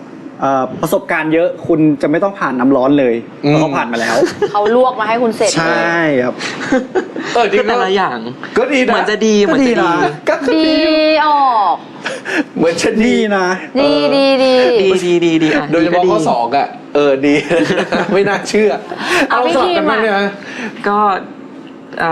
ก็น่าจะแบบชีวิตมีสีสันครับไม่เบื่อแต่ละวันไม่เบื่อเลยเพราะมีเรื่องให้เครียดทุกวันเขาโซนหรอหรือว่าไงก็โซนนิดหน่อยครับแล้วก็แบบว่าแบบมีความเป็นตัวของตัวเองสูงแบบอินโทรเวิร์ตแบบทุกอย่างต้องมีเหตุผลข้อ1ก็คือไม่เบื่อเลย2คือตลอดข้อ2คือก็ภาพลักษณ์ดีคืออย่างเงี้ยสมมติว่าเป็นแฟนใช่ปะก็แบบมีแฟนเด็กไงดูดีใช่ไหมล่ะใช่ไหมใครก็อยากมีแฟนเด็กปะแล้วหล่อไหมหรือเปล่า2 เต็ม 10ครับ2 เต็ม 10แบบเจนซีอะเนาะข้อ3ค่ะข้อ3ก็คิดว่าน่าจะแบบก็มีความสุขทุกวันแหละครับทุกครั้งที่แบบเขายิ้มอะไรเงี้ยหรอคือมันเป็นอย่างนี้ที่เขายิ้มเพราะเขาตลกเราเขาก็ยิ้มตลกอะไรเราเห็นเขายิ้มเราก็มีความสุขก็เลยไม่โกรธตลกทำไมเห็นไหมไม่ตลกอะไรเขาไม่ตลกหรอกเขาเอ็นดูที่เขาจะแบบว่าฟีลแบบจัดตัวเองไงว่าเราแบบเราเป็นคนตลกหรอเขาถึงยิ้มเขาเอ็นดูเขายิ้มเขาเอ็นดูใช่เอ็นดูโอเคเอ็นดูครับเดี๋ยวเขาน่ารักพูดถึงเรื่องซีรีส์หน่อยดีกว่าเดินทางมาถึง Final EP แล้วไหนๆเราก็จะต้องบอกลากันแล้วอยากจะให้คุณ2คนพูดอะไรกับตัวละครของตัวเองก่อนที่จะถึง Final EP หน่อยครับผมใจหายเหมือนกันเนาะภาพรวมแต่ว่าถ้าให้บอกน้องแก้วได้ก็คืออยากบอกว่าขอบคุณมากๆเลยนะครับน้องแก้วที่แบบว่าทำให้เราเรียนรู้เรื่องของความรักความเชื่อมั่นความแบบเชื่อมั่นในความรักของตัวเองอะแล้วก็ความทุ่มเทครับผมขอบคุณน้องแก้วมากๆครับผมก็ขอบคุณพี่จอมครับผมที่สอนการเป็นผู้ใหญ่การนิ่งขึ้นหรือว่าการใช้คำพูดพี่จอมจะไปสอนใครได้นะสอนได้เนี่ยสอนอยู่ทำให้นิ่งขึ้นนะครับแล้วก็ดูโตขึ้นแล้วก็มีความคิดที่เป็นผู้ใหญ่เนาะแล้วก็ที่สำคัญคือทำให้เราได้มาเจอกับทุกคนด้วยถูกต้องทำให้เราได้เจอทุกคนเอาจริงนอกจากใจหายมี1เรื่องที่แบบว่าไหนๆเราได้คิวพวกคุณแล้วอ่ะผมเชื่อว่าแฟนๆก็จะมีซีนที่เขาชอบประโยคที่แบบติดอยู่ในความทรงจำตลอดการเดินทางเนี้ยพวกคุณมีไหมซีนที่รู้สึกว่าผูกพันมากๆแล้วแบบเป็นมาสเตอร์พีซสำหรับตัวเราอะไรเงี้ยขอคนละ1ซีนได้ไหมโอ้ยคือตอนแรกคิดว่าจะชอบซีนความขันมากแต่ตอนนี้รู้สึกว่าชอบซีนตลาดมากกว่าเพราะอะไรอ่ะเพราะว่าเรารู้สึกว่าตัวละครเขาต้องใช้ความกล้าหาญเยอะมากๆหมายถึงตัวพี่จอมในการจะพูดประโยคนั้นออกมาในตลาดความโทษนะความขันคืออันที่บอกว่าชาติหน้าขอให้สาบเช่นเขาพี่เกิดมาชอบเราบ้างอะไรใช่ไหมชอบซีนนั้นจะเป็นอีกซีนหนึ่งที่แบบก็อึ้งเหมือนกันครับของผมชอบซีนที่เราเล่นแสดงซ้อนแสดงทีนึงงูกัดเป็นงูกัดซีนงูกัดใช่ครับรู้สึกว่ามันเป็นซีนที่แบบเล่นเองยังแบบขำเองแล้วชอบมากรู้สึกว่าเราแบบทำได้ดีว่าเกี่ยวกับโลหรือเปล่าเกี่ยวกับว่าเราได้ไปไม่นี่ได้เล่นตลกกับพี่คิมอยากดูเลยอ่ะเล่นให้ดูหน่อยได้ปะตัวพูดว่าช่วยด้วยงูกัดใช่ไหมแล้วพี่คิมบอกว่างูกัดอะไรเงี้ย มันจะเป็นแบบเนิบๆแบบคนสมัยก่อนที่เขาแบบว่า เล่นให้ดูหน่อยอยากเห็น เล่นเหรอ เล่นเลย สดๆเลยวันนี้ จริงๆจำได้แค่ มา5 4 3ไปค่ะ ช่วยด้วยงูกัด พุทโธแม่นางตามหมอให้เราแก่ทีเถิดงูกัด เนี่ยครับเพราะมันเนี่ย แต่ก็จะมีความแบบช้าๆเหมือนคนสมัยก่อน ใช่ที่แบบว่างงกับการแสดงว่าแสดงคืออะไรพวกคุณต้องฝึกใช้เวลานานบ้างในการที่จะต้องแบบเก็บคำให้เหมือนเราย้อนอย่างเงี้ย ครับ โอ้นาน นานครับ ครึ่งปีได้มั้ง เฮ้ย มีครูมาสอนด้วย ใช่ครับต้องเรียนแยกเลยครับ เรียนการพูดโดยเฉพาะเลย หรอ ใช่ครับ โอ้โหครึ่งปีก็ถือว่าเราก็ทุ่มเทเหมือนกัน พี่เล็กเขาได้บอกป่ะว่าเขาแบบต้องล้วงลิ้นอะไรอย่างเงี้ยเขาบอกป่ะ ไม่ได้บอก นี่บอกเลย ล้วงมาทำไมอ่ะ คือนวดลิ้นครับเพราะบางคนเนี่ยเหมือนกับว่าการใช้รอเรืออะไรเงี้ยลิ้นมันแข็งครูเขาจะใส่ถุงมือนะแล้วก็แบบนวดเขาจะรู้จุดว่าแบบตรงไหนอะไรเงี้ยครับถึงขั้นเขานวดแบบเขาข้างในเลยล้วงคอ แล้วหนู2คนต้องนวดไหม ไม่โดนไม่โดน แต่พี่เนทโดน พี่เนทโดนคนเดียวเลย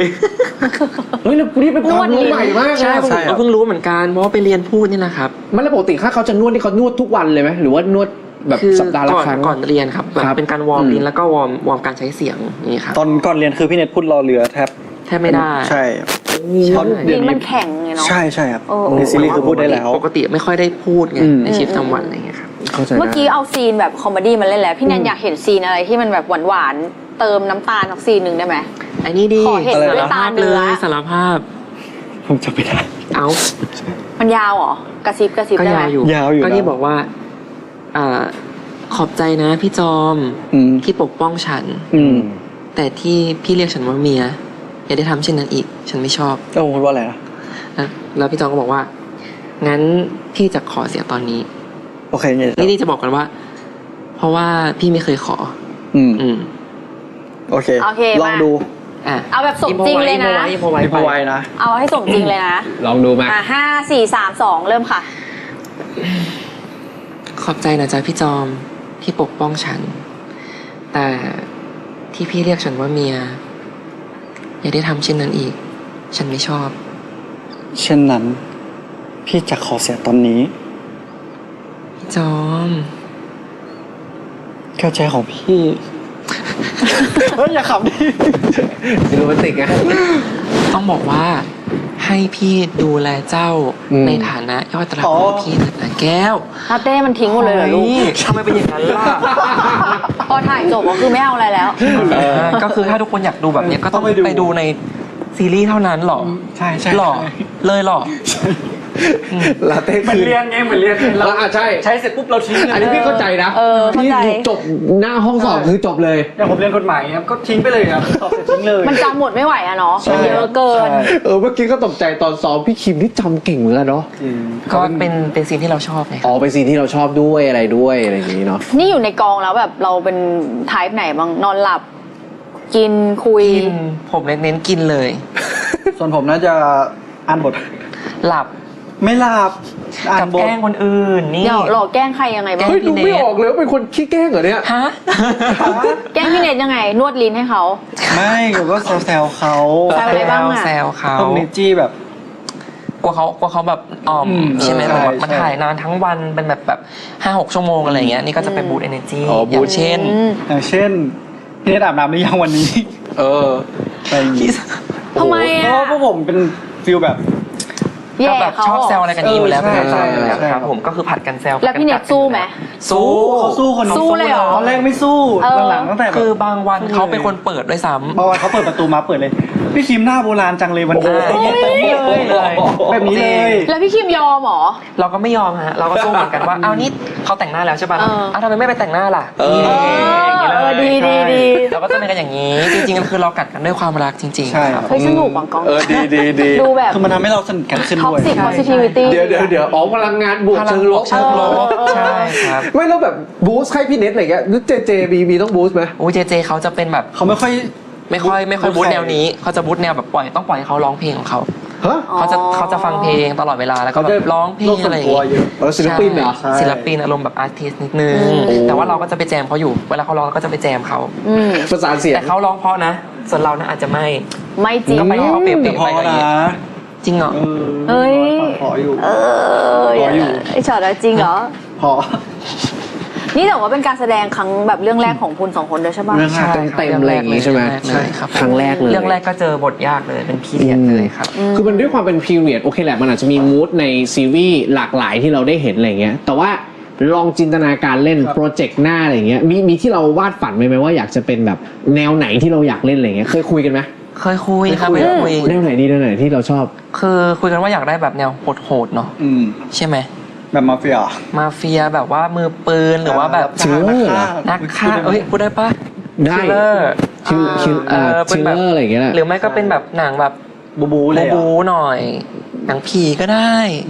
เนาะที่แบบว่าฉีกจากแบบคาแรคเตอร์ของพวกเราครับมันดู นี่ใช่ไหมถ้าคุณผู้ชมจำได้นะพี่แนนจำได้นะอาทิตย์ที่แล้วของเน็ตเจเจเนี่ยพูดเหมือนเราเลยว่าจะเป็นแนวชิลเลอร์เหมือนกันเลยเนี่ยและที่ขวัญเลยเนี่ยหรือว่าเรื่องหน้าเราจะได้เจอกันอีกแล้วพี่เนทดีใจป้าแล้วอ่ะเดี๋ยวสงสารพี่เนทว่ะก็ไม่อยากเล่นแบบแนวคอมเมดี้แบบสุดๆบ้างเหรอแบบว่าแนวตลกไปเลยอะไรอย่างเงี้ยกลัวว่าแบบถ้าตั้งใจให้มันตลกอ่ะกลัวเราจะไม่ตลกจริงบอกไม่ถูกมันต้องแบบตลกแบบตามเซนธรรมชาติไปเนาะไม่เราอยากเห็นแบบฉากแบบ4 คนแบบปะทะรับฝีปากเหมือนที่เราคุยกันในกองอะไรอย่างเงี้ยเดี๋ยวอาจจะมีบล็อกออกมาเอาเป็นบล็อกใช่ไหมจริงชอบมากเลยที่แบบเปิดประตูรถมาแล้วแบบทักอะไรแบบนั้นน่ะคือเริ่มเลยอ่ะเช้ามาก็เริ่มเลยอ่ะแต่มันมูดดีนะมันจะได้แบบไม่ออมอ่ะคุยไปเลยอะไรอย่างเงี้ยมันเป็นการเช็คแบบว่าถ้าเขาสวนมาแสดงว่าโอเควันนี้เขา energy ดีใช่แล้วมีวันไหนที่เขาไม่สวนมั้งวะไม่มีเขา energy ดีทุกวันเลยเหรอทุกวันมาตอบพร้อมกันด้วยนะชอบอ่ะจริงๆเป็นอย่างนี้เลยก่อนจะไปเล่นเกมกัน ครับเนื่องด้วยซีรีส์เรื่องนี้มีแบบนักร้องศิลปินชื่อดังมากมายมาร้องเพลงประกอบละครก็เลยอยากให้ลาเต้คิมเลือกมาสัก1 เพลงมาร้องด้วยกันในรายการสัก1 ท่อนได้ไหมคะจริงเยอะเลยนะพี่นุ้นนิวโบกี้พี่ไอซ์นะมีทั้งของเนทเจด้วยใช่ครับเลือกสัก1 เพลงคือเบอร์ใหญ่ทั้งนั้นเลยอ่ะใช่แต่ว่าจริงๆอ่ะมีอีกเพลงนึงนะครับที่เพิ่งปล่อยวันนี้ด้วยซึ่งเป็นเพลงของคิมเองแต่เราจะไม่ร้องวันนี้ทำไมอ่ะเขินลองดิเอาเพลงพี่เนทดีกว่าเพราะว่าเต้ซ้อมมานี่ไม่ได้อ้าวเต้ยังไงเนี่ยคุณเอาเพลงที่คุณ2 คนร้องได้ให้ร้องด้วยกันสัก1 ท่อนมาก่อนจะไปเล่นเกมเพลงอะไรมาคำนึงไงครับคำนึงพี่คิมร้องก่อนเอาหรือเอาเพลงตัวเองมาล่ะเพลงพี่คิมก็ได้คือเอาจริงที่ว่าไม่ร้องไม่ใช่แล้วนะคือแต่ละคนเขาทำไว้ดีมากเราร้องยากมากทุกเพลงเลยหรือจะร้องยายอันนี้ดูดีนะอันนี้ได้นะไม่อยู่ไม่ไหวไม่อยากอยู่แล้วไปกันดีกว่าเอาไม่ใช่อยู่ก่อนมาเรื่องมาจังหนึ่งเพลงเร็วเร็วเอาเพลงใครดีเร็วเพลงใครพี่คิมมาแหละเต้นร้องได้หรอเดี๋ยวพี่คิมบอกเดี๋ยวร้องมันต้องร้องไปพร้อมกันมันต้องร้องคู่กันน่ะเพลงพี่ไหนก็ได้ปะมา1 2 3ค่ะเฝ้าอาวรน้ำพึ่งถึงเธอกลัวว่าเธอนั้นจะมีน้ำตาไม่หลุดเหรอไม่เต้หลุดไม่เป็นไรเดี๋ยวใช้ไม้นี้เดี๋ยวเขาจะได้ฟังด้วยกันโอเคเอาใหม่ไหมเอาใหม่พี่คิมฟังไม่ได้คือสงสารพี่เนทเราเอาเพลงเขามาแบบปูยี่ปูยำไม่ต้องสงสารเขาหรอกถ้าเขาทักเราแบบนั้นเอาเพลงพวกเธอไหมพวกเธอลองเป็นปะไม่เอาเพลงนี้แหละเฝ้าอาวรน้ำพึ่งถึงเธอกลัวว่าเธอนั้นจะมีน้ำตาผมว่านะฟังแล้วเนี่ยไปฟังต้นฉบับไปฟังพี่เนทร้องฟังต้นฉบับดีกว่าน่าจะน่าฟังกว่าเราเล่นเกมกันดีกว่าโอเคค่ะชื่อเกม3 พบบรรจบรักนะคะเราจะมีภารกิจมาให้น้องๆทำซึ่งปลายทางของภารกิจมันจะจบลงด้วยความรักนะคะภารกิจแรกชื่อว่าพบเธอครั้งนี้เต็ม10ให้กี่คะแนนอันนี้มันจะค่อนข้างแบบซับซ้อนนิดนึงคือปกติสมมุติว่าเราจะยกสถานการณ์มาให้อีกฝั่งหนึ่งเขาเรียกว่าอะไรอ่ะเราจะยกสถานการณ์หนึ่งมาแล้วอีกฝั่งหนึ่งให้คะแนนใช่ป่ะแต่ว่าอันนี้มันจะเป็นเหมือนเราอ่ะรู้คะแนนอยู่แล้วแต่เราต้องใบ้อีกฝั่งหนึ่งด้วยการยกสถานการณ์ขึ้นมาให้เขาทายว่าสถานการณ์ที่เรายกมามันได้กี่คะแนนงงปะคือผมมันรู้คะแนนเลยนะสมมติ8 เต็ม 10อย่างเงี้ยแล้วผมก็พูดสถานการณ์เลยให้คุณเนี่ยเป็นคนตัดสินใจเอาสมมุติว่าพี่เซฟกับพี่แนนสมมุติว่าพี่แนนได้1 เต็ม 10พี่แนนก็จะใบ้ว่าเหตุการณ์เนี้ยนะมันคือเหตุการณ์ที่สมมุติว่าแนนกับเซฟเป็นแฟนกันแล้ววันนี้คือวันครบรอบวันที่เราเลิกกันเซฟก็ต้องทายว่าพี่แนนถือคะแนนเท่าไหร่อยู่9 เต็ม 10อย่างเงี้ย อะไรแบบนี้แต่จริงๆมันคือ1ไงแต่มันเลวร้ายมากเลยนะเมื่อกี้1คือแบบแย่สุด10คือแบบหวานสุดก็ได้ดีสุดมีความสุขสุดและแบบหนึ่งนะเราเริ่มต้นที่คุณลาเต้ใบก็ต้องลาเต้รู้คะแนนก่อนเนาะแต่ว่าพี่คิมห้ามเห็นครับผมนี่ดูคะแนนก่อนปึ้งเรียบร้อยโอเคเรียบตาได้ยังได้แล้วใช่ไหมครับได้แต่ว่าห้ามเขาเห็นคะแนนนะพี่ลาเต้หนึ่งซิทูเอชั่นไหนฮะวันนี้ผมทักผมรักผมรอวันไหนผมพอผมลาเป็นเพลงเลยวันนี้ผมพาพี่คิมไปกินข้าวผมจ่ายตังค์ให้ด้วยอะ10วันนี้เลี้ยง10เลยให้10แต่มันมีสถานการณ์อะไรที่มัน10ไม่ได้ต้องไปต่อหน่อยมันมีผมอยู่ก็ยัง10เฮ้ยที่อย่างอื่นชอบพูดจังเลยเนาะไม่ลดเลยเหรออันนี้10อยู่ผมเป็นเด็ก Gen Z แล้วก็พี่คิมเกือบ Gen Z แล้วเรามาเจอกัน9 เต็ม 10เฮ้ยใช่ยังถ้าไม่ใช่ไปต่อไม่ใช่แล้วมันต้องแย่กว่านี้เหรอพูดที่มันแย่กว่านี้สิพูดที่มันแย่ใช่ปะก็ให้มันตรงกับคะแนนสิวันนี้เรานั่งแต่งหน้ากันอยู่พี่เนทเปิดประตูเข้ามา0เลยเน็ตหนูควรภาคภูมิใจนะลูกต้องยังอีกเหรอพี่เนทเปิดประตูเข้ามาแล้วบอกว่าพี่คิมเหมือนลูกหลานคนโบราณเฮ้ยโอ้ยติดลบนะอันเนี้ยโอ้โหให้3 เต็ม 10เฮ้ยยังนิดเดียว4 5เลยครึ่งไม่ได้ต้องไปต่อซิทูเอชั่นต่อพี่คิมกินวันนี้พี่คิมลืมกินกาแฟอ๋อแต่ผมซื้อกาแฟมาให้นี่รู้ละอะไร2 เต็ม 10รู้ตั้งแต่บอกเจนซีแล้วแต่ว่าอยากให้เต้พูดเยอะๆนะทำดีมากไปกันต่อค่ะพี่เต้อีกข้อหนึ่งให้0เลยเหรอพี่เน็ตเข้ามาเนี่ยอันนี้ครับมาพี่คิมทำไมชวนผมไปเที่ยวแล้วผมไปด้วย10โอ้ยมันก็ไกลแต่ว่าถ้าเกิดว่าผมบอกว่าไว้วันอื่นลดลงมาเหลือ8โอเคแบบนี้ผ่านครับผมรอบต่อไปพี่คิมแล้วอย่าดูคะแนนสิต้องหลับตาใช่ไหมพี่คิมมาลืมตาเดี๋ยวนะเท่านั้นกล้องไม่เห็นใช่ไหมคะไม่หมายถึงว่าในกล้องไม่เห็นเนาะในกล้องไม่เห็นคะแนนใช่ไหมลูกโอเคครับอยากให้เห็นไหมไม่เห็นลูกเดี๋ยวน้องเห็นผมเห็นเนี่ยก็สถานการณ์ก็คือว่าวันนี้เต้อยากให้พี่ไปรับแต่พี่บอกว่าพี่ไม่ไป4อุ้ยขนาดนั้นเลยเหรอคือปกติไปรับตลอดแต่แค่ไม่ไปครั้งหนึ่งเนี่ยนะไม่ได้4แต่ว่าบอกว่าอีกวันหนึ่งเดี๋ยวค่อยพาไปเลี้ยงข้าวได้แต่ให้น้อยจังก็ไม่มารับก็รับ100 วันไม่รับวันเดียวนิดเหลือ4เลยเหรอใช่เดี๋ยวเจอกันหลังความสม่ำเสมอเนาะใช่อีกข้อหนึ่งค่ะหักเยอะจังเลยทุกคนจดไปเลยนะทุกคน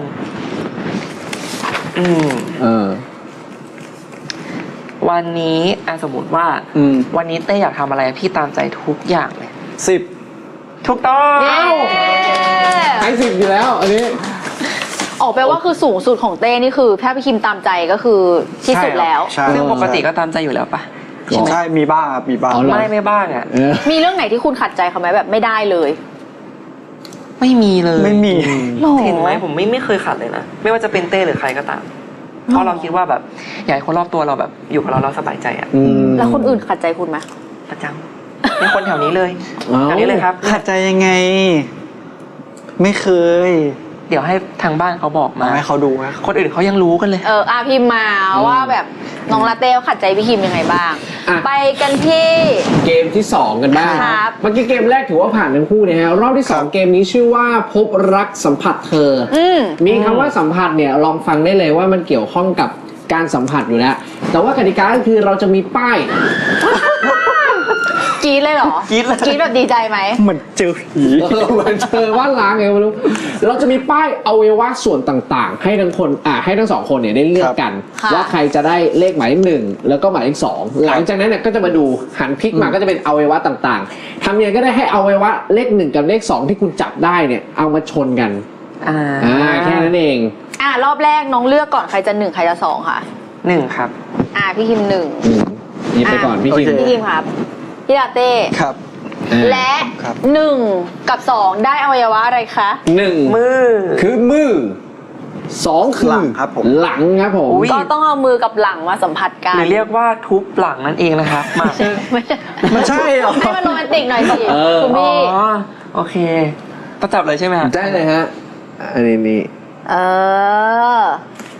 คันไหมคันเก่า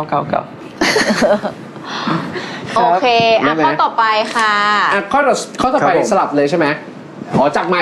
1หรือ2ยังไงดีใคร1ใคร2เอา1ครับ1ครับ2ครับครับพลิกได้เลยจ้ะหูกับหัวใจหูกับหัวใจหูพี่คิมหัวใจน้องลาเต้หูพี่คิมเอาข้างไหนข้างนี้นะข้างนั้นแหละหัวใจน้องลาเต้โอ้ยใครเป็นคนคิดเกมวะไม่ได้ยินอะไรเลยอ่ะเดี๋ยวไม่มีชีวิตต้องได้ยินสิยังมีชีวิตอยู่ปะเนี่ยไม่มีแล้วเจอพี่ในวันนี้รอบต่อไปค่ะเลือกเลยเหมือนเดิม1 2จ้าเปลี่ยนบ้างก็ได้ให้เต้เลือกก่อนเอา2ครับ2พี่คิมค่ะคือพี่คิมได้หัวน้องลาเต้ได้ไหล่หัวไหล่นั่นเองนะครับหัวพี่คิมไหล่น้องเต้อันนี้ชิลอันสุดท้ายมียากกว่านี้ไหมคะนี่แหละยากเลยเต้เลือกเลย1ครับ1พี่คิมเบอร์2หันมาเป็นแก้มและแก้มเหมือนกันอันนี้มันซ้ำไหมฮะต้องเปลี่ยนไปเนี่ยไม่ซ้ำตรงนี้เนาะได้เลย1 2 3สัมผัสกันนะพี่คิมมันไม่โดนโอ้ยใกล้เกินกว่าที่จะพูดคำใดๆออกไปผมมาเป็นสครับเลยไปกันต่อที่ภารกิจที่3นะคะข้ามมากี่ภพก็พบเธอรอบนี้จะเป็นการข้ามภพข้ามชาติโดยจอมกับแก้วเขาหลุดมาอยู่ที่ยุค 2026แต่ว่าการพูดจาเนี่ยมันก็จะหลุดมาจากอดีตจะต้องมาเจอ POV อย่างอันแรกนะคะ POV ที่1คือจอมกับแก้วมางานแฟนมีตลาเต้คิมครั้งแรกหลังจากที่เป็นทีมหน้าจอมาตลอดแล้วกำลังเห็นลาเต้คิมกำลังโชว์บนเวทีจะต้องแสดงอย่างไรใช่เนี่ยข้างหน้าเนี่ยคือแฟนมิตรที่กำลังโชว์อยู่เลยลาเต้คิมเราเป็นยุคเก่าจอมกับแก้วแต่การพูดจาของคุณต้องเป็นจอมกับแก้วนะโอเคอิมพอไว้ได้เลยเต็มที่พี่จอมว่าไงจ๊ะน้องแก้วพี่ดู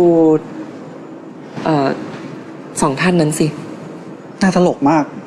ทั้ง2 ท่านเลยพี่ไม่เคยเห็นใครตลกเท่านี้มาก่อนแต่ข้าว่า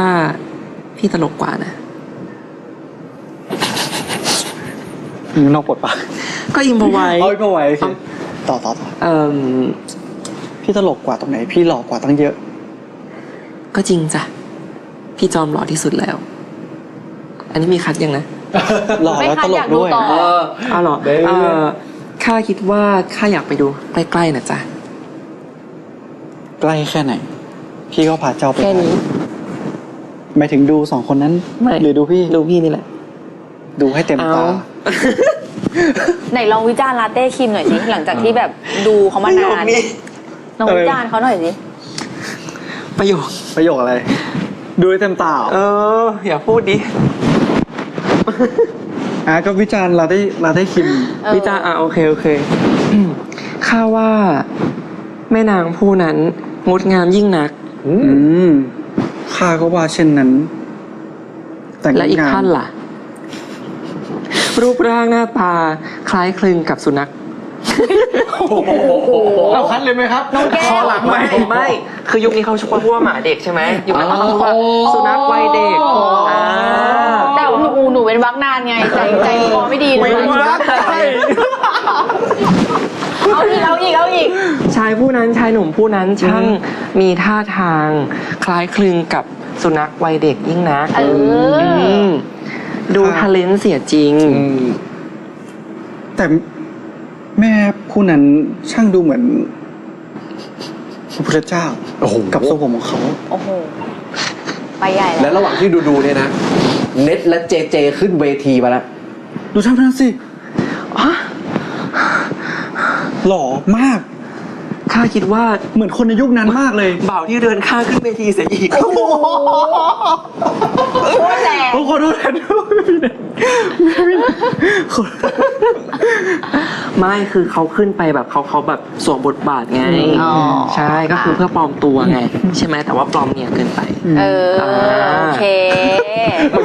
พี่เดนร้องไห้แล้วตอนนี้ตกยังไรก็ไปคิดต่อกันเอาเองนะคะเย่ไปกันที่ POV ต่อไปเลยนะคะ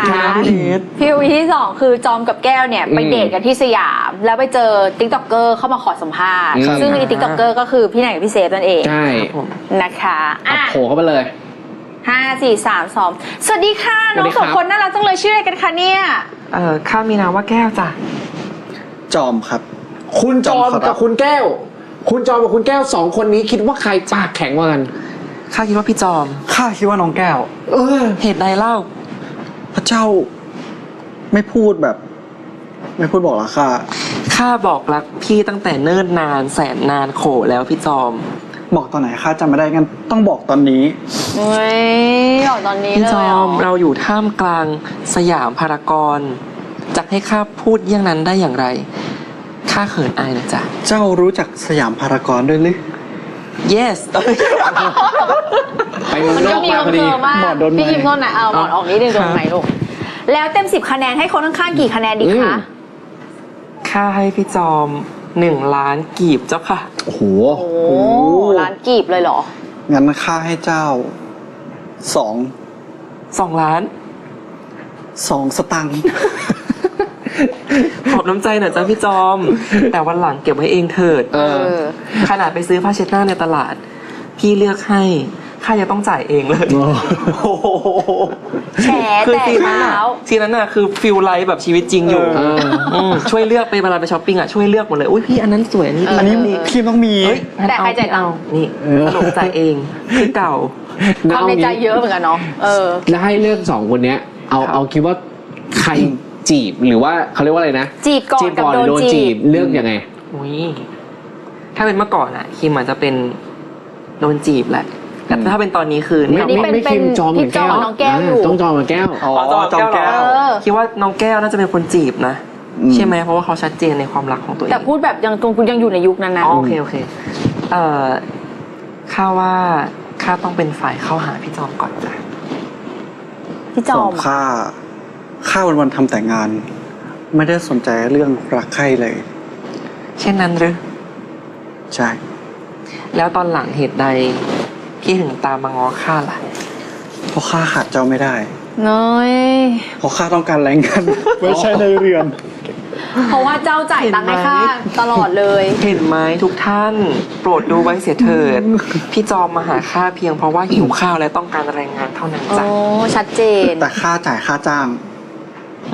แม้ว่าในซีรีส์จะไม่มีออกไปให้เห็นว่าค่าจ่ายเป็นอะไรนะจ่ายเป็นเงินผลด้วงเป็นเบี้ยโอเค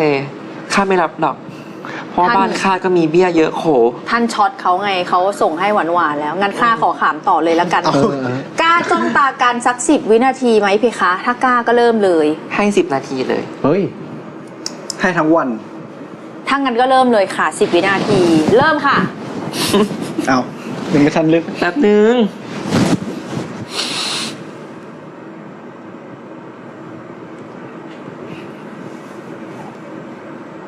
ถอยทำไมแล้วถอยทำไมล่ะถอยตามพี่มึงถอยเลยนี่ไม่ถอยแล้วพอแล้วท่านเดี๋ยวทางบ้านจะไม่ไหวกันใช่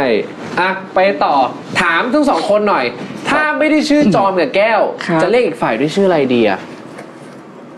หมายถึงในเรื่องเหรอฮะถ้าไม่ได้แบบ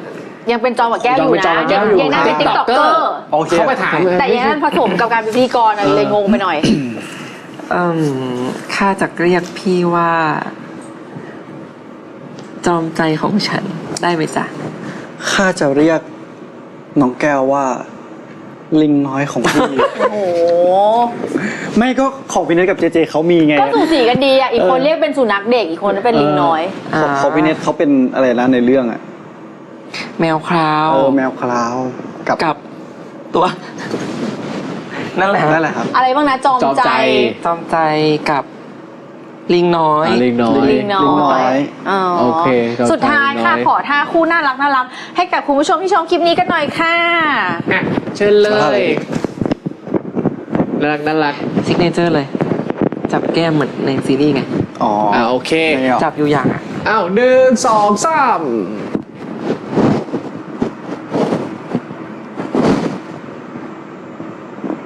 ขอบคุณค่ะนึกว่าจะไม่คัดแล้วไม่คัดอ่ะเขาอยากดูนานๆเพื่อเขาเรียกอะไรตัดดิมทีมโอเคจบเกมแล้วนะคะเดี๋ยวเราเบรกกันก่อนแล้วก็หลังเบรกเดี๋ยวให้ลาเต้กับคิมนะคะส่งเบอร์ที่ลงทะเบียนเอาไว้โทรกลับไปหาแฟนๆกันค่ะได้เลยครับผม EFM Fandom Live ร่วมส่งความฟินโดยอาหารสุนัขสมาร์ทฮาร์ทอาหารสุนัขที่ถูกใจต้องสมาร์ทฮาร์ทและโกหมึกหนังปลาแท้ทอดกรอบชิ้นใหญ่เต็มแม็กซ์รสกระแทกเต็มคำ EFM 94 Talk อารมณ์ดีเพลงดีทุกแนว ผลิตภัณฑ์หลากหลายมากมายที่สุภาพโอสถกว่า70 ปีและเธอดูแลตลอดไปสุภาพโอสถอยากให้น้องคนสวยตาใสแข็งแรงต้องมีโออร่อยครบทุกคุณค่าทั้งแมวเด็กและแมวโตผมเลือกเอาใจแมวด้วยอาหารแมวมีโอมีแมวต้องมีโอผลิตภัณฑ์หลากหลายมากมายที่สุภาพโอสถกว่า70 ปีและเธอดูแลตลอดไปสุภาพโอสถอยากให้น้องคนสวยตาใสแข็งแรงต้องมีโออร่อยครบทุกคุณค่าทั้งแมวเด็กและแมวโตผมเลือกเอาใจแมวด้วยอาหารแมวมีโอมีแมวต้องมีโอทันทุกกระแสแฉทุกข่าวกับแฉข่าวเช้า8 โมงถึง 10 โมงเช้าวันจันทร์อังคารพบแก๊งหอยกระป๋องอ๋องบุ๊กได้หอยหอยกปกระป๋องหอยกระป๋องหอยกระป๋องวันพุธแฉข่าวเช้า First Class กับดีเจพีเคดีเจดาด้าดีเจมะตูมแฉข่าวเช้า First Class วันพฤหัสและวันศุกร์พบกับชาวพุทธตุ๊ดตูมแฉข่าวเช้าชาวพุทธกับตุ๊ดตูม สนับสนุนโดยอาหารสุนัขและแมววิฟให้ทุกวันเป็นวันที่ดีเจ็บคอเมื่อไหร่ใช้ Propolis Plus X Herb สเปรย์บรรเทาอาการเจ็บคอระคายคอเจ็บคอเมื่อไหร่ใช้ Propolis และงาดำรำข้าวสุภาพโอสถพิเศษสำหรับ EFM รับฟรีกระเป๋าพรีเมียมสั่งซื้อ062-667-1909 EFM 94 Talk อารมณ์ดีเพลงดีทุกแนวสวัสดีครับลาเต้ครับคิมครับขณะนี้คุณกำลังฟัง EFM 94 Talk อารมณ์ดีเพลงดีทุกแนว EFM Fandom Live ร่วมส่งความฟินโดยอาหารสุนัขสมาร์ทฮาร์ทอาหารสุนัขที่ถูกใจต้องสมาร์ทฮาร์ทและโกหมึกหนังปลาแท้ทอดกรอบแฟนๆที่ลงทะเบียนเอาไว้นะคะวันนี้ขอบคุณก่อนอาหารสุนัขสมาร์ทฮาร์ทอาหารสุนัขที่ถูกใจต้องสมาร์ทฮาร์ทและโกหมึกหนังปลาแท้ทอดกรอบชิ้นใหญ่เต็มแม็กรสกระแทกเต็มคำค่ะขอบคุณครับมาเริ่มกันเลยนะคะสายแรกที่โชคดีของคืนนี้กดเบอร์ได้เลยค่ะอย่ากดผิดนะ ค่อยๆได้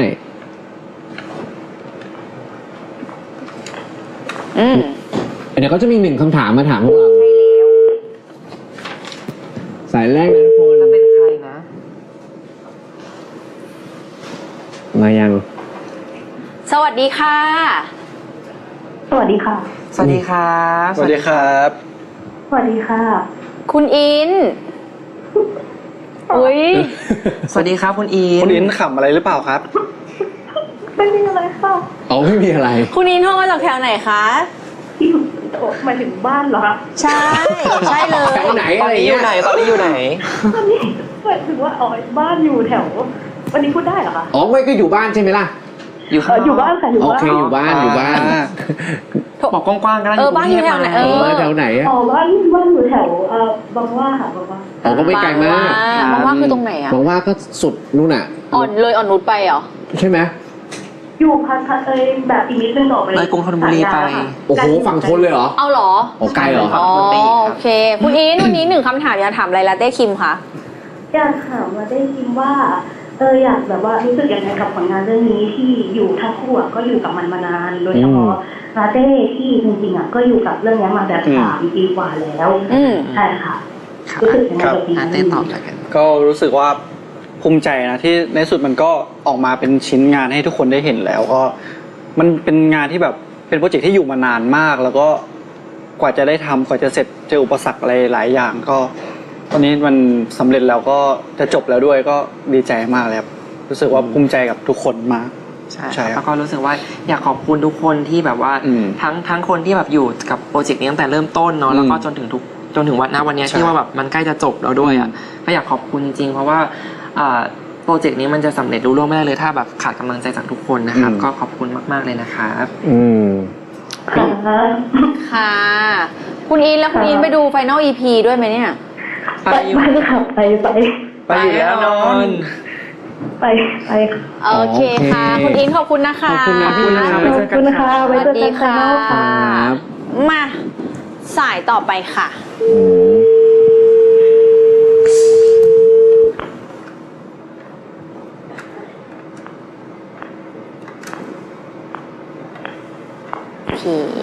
สาย2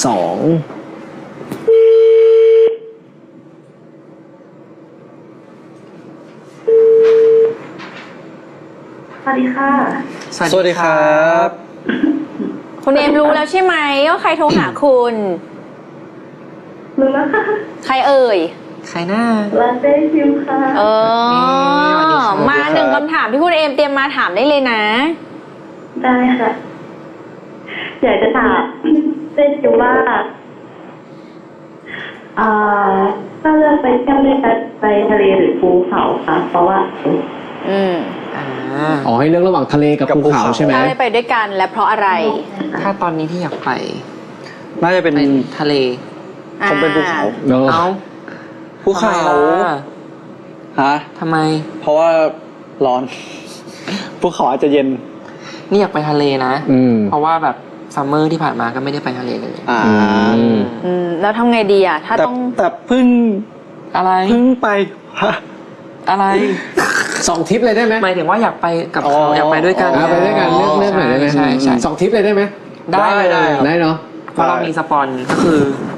พี่เน็ตอีกแล้วพี่เน็ตอีกแล้วครับก็คือถ้าเป็นคิมก็คืออยากไปทะเลครับส่วนพี่เต้ก็อยากไปภูเขาแล้วคุณเอมาอยากให้เขาไปไหนอยากให้ไปด้วยกันโอ้อันนี้แน่นอนอยู่แล้วนี่เหมือนง้างรออยู่แล้วหวานเลยไม่แต่ว่านี่คือแน่นอนอยู่แล้วไปไหนก็ได้แต่ไปด้วยกันเนาะคุณเอมเนาะค่ะขอบคุณนะคะไปด้วยกันนะคุณเอมสวัสดีค่ะสวัสดีครับสวัสดีครับมาสายต่อไปค่ะพี่เอมนี่เหมือนง้างรอหมดแล้วล่ะจริงรองับแล้วเมื่อกี้ทีเดียวเลยสายที่3ของเรา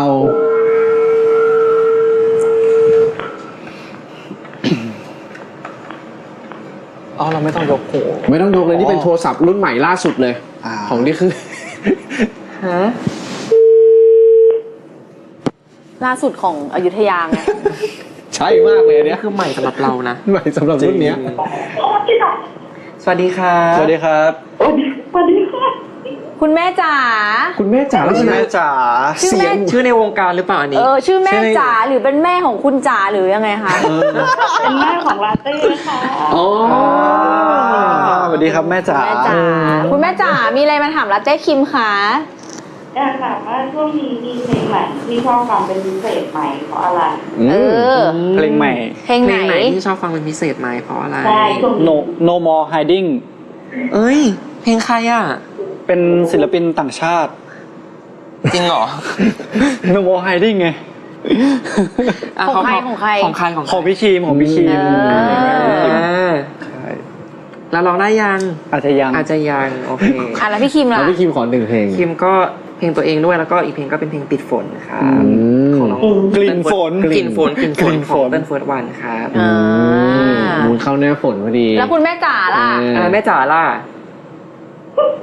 อุ้ย ฮะชื่อเพลงนี้ไม่เคยได้ยิน ไม่ใช่ อ๋อไม่ใช่ อะไรนะ ก็ต้องเป็นเพลงที่คิมอยู่แล้วพี่ ร้องได้ยัง เอาละ แกะไม่ได้หรอ ฮะ มันจะได้ ร้องไม่ได้แต่ร้องไม่ได้ อ๋อยังร้องไม่ได้ แล้วไป EP 2หรือเปล่าไฟนอลไปไหม ไอที่ โอเค คุณแม่จ๋าอยากพูดอะไรอวยพร2คนปิดท้ายไหมไหนๆคุณเป็นแม่แล้วให้เกียรติ โอ้โห เร็วๆมาสั้นๆมา อวยพรใช่ไหมคะ ครับ ขอให้ประสบความสำเร็จในหน้าที่การงานในด้านนี้ไปเรื่อยๆแบบเยอะๆเลย ครับคอยซัพพอร์ตอยู่นะแบบตลอดเลย ขอบคุณมากๆเลยครับไว้เจอกันนะครับ ขอบคุณค่ะ ขอบคุณครับ สวัสดีค่ะ เอาล่ะเดี๋ยวเราขอส่งคุณฟังทางวิทยุนะคะ ไปฟังข่าวกันก่อนนะคะ แต่ว่าแฟนดอมยังไม่จบนะคะ เดี๋ยวต่อกันทางออนไลน์ค่ะ EFM Fandom Live ร่วมส่งความฟินโดยอาหารสุนัขสมาร์ทฮาร์ดอาหารสุนัขที่ถูกใจต้องสมาร์ทฮาร์ดและโกหมึกหนังปลาแท้ทอดกรอบชิ้นใหญ่เต็มแม็กซ์รสกระแทกเต็มคำ ท้ายแล้วเดี๋ยวต้องให้น้องลาเต้น้องคิมฝากผลงานหน่อยครับ ทั้งหมดเลยทั้งซีรีส์เพลงประกอบด้วยแล้วก็งาน Final EP ด้วย พรุ่งนี้แล้ว พรุ่งนี้ก็เป็น EP แบบไฟนอลแล้วสุดท้ายแล้วด้วยนะครับก็สามารถรับชมได้ที่ช่อง Workpoint นะครับเวลา 3:30 นะครับหรือว่าจะเป็นแบบเวอร์ชันอันคัทก็ได้ที่แอป iQIYI นะครับเวลา 4:30 ครับผมหรือว่าใครที่ยังไม่เคยดูก็สามารถไปย้อนดูแบบตั้งแต่ EP 1แบบรวดเดียวจบได้เลยนะครับทาง iQIYI เช่นเดียวกันครับเพลงหลักเพลง OST ของเรา OST ของคิมก็เพิ่งปล่อยวันนี้เลยครับชื่อเพลงว่ายอมรับหัวใจนะคะฟังได้ที่ DMD Music นะครับแล้วก็ทุกสตรีมมิ่งแพลตฟอร์มเลยครับผมครับผม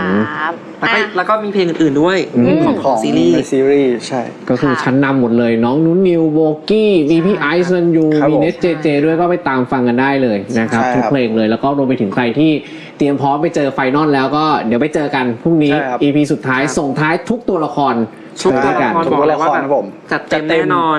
มีแขกมีเกสแบบมาเซอร์ไพรส์ด้วยครับผมโอ้เหรอใช่ครับโอเคอยู่ไม่ไหวอยู่ไม่เดี๋ยวหรอจริงไหมเนี่ยไม่รู้ครับต้องรอเราคาดหวังเราคาดหวังใช่ไหมพี่ก็คาดหวังแล้วเนี่ยตอนนี้เอามาปิดท้ายจริงๆแล้วอยากให้พูดถึงกันและกันหน่อยค่ะสำหรับผลงานเรื่องแรกของเราทั้งคู่ด้วยเต้พูดก่อนก็พูดถึงกันใช่ไหมครับผมหรือจะพูดถึงพี่ก็ได้นะแต่พูดถึงกันดีกว่าก็ขอบคุณวิคิมแบบที่มาเป็นพาร์ทเนอร์แล้วก็แบบว่าจับมือกันผ่านเรื่องนี้ไปได้เพราะว่าเป็นเรื่องแรกของเราทั้งคู่ด้วยก็รู้สึกว่าเราทำกันออกมาได้ดีแล้วก็เต็มที่มากก็ขอบคุณเต้เหมือนกันที่แบบว่าสู้มาด้วยกันตลอดเลยทุกเรื่องเลยแบบว่าวันหนึ่งที่แบบว่าไม่มีใครก็ยังมีเต้อยู่ข้างๆพี่มาเสมอแล้วก็ขอบคุณที่เป็นเด็กดื้อจริงๆเพราะว่ามันเป็นการทำให้แบบพี่ฝึกความอดทนในตัวเองด้วยจนให้พี่เติบโตแล้วก็แข็งแกร่งมาในทุกวันนี้จะบอกว่าก็รักเต้มากๆก็เป็นน้องคนหนึ่งที่แบบว่าน่ารักกับพี่มาเสมอนะจ๊ะขอบคุณมากๆแล้วก็หวังว่าจะอยู่ด้วยกันแบบนี้ไปนานๆครับผมเอามือหยิกหลังน้องไว้ป่ะไม่ผมหยิกเองครับขอบคุณทำให้พี่มีความอดทนมากขึ้นชอบมากโอเควันนี้ขอบคุณลาเต้คิมนะคะขอบคุณครับหมดเวลาของ EFM Fandom แล้วค่ะเดี๋ยวพฤหัสหน้าจะเป็นคู่ไหนหรือจะเป็นใครนะคะรอติดตามวันนี้พวกเราไปแล้วสวัสดีค่ะสวัสดีครับบ๊ายบายจ้า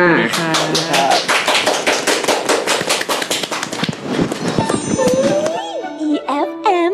Fandom Live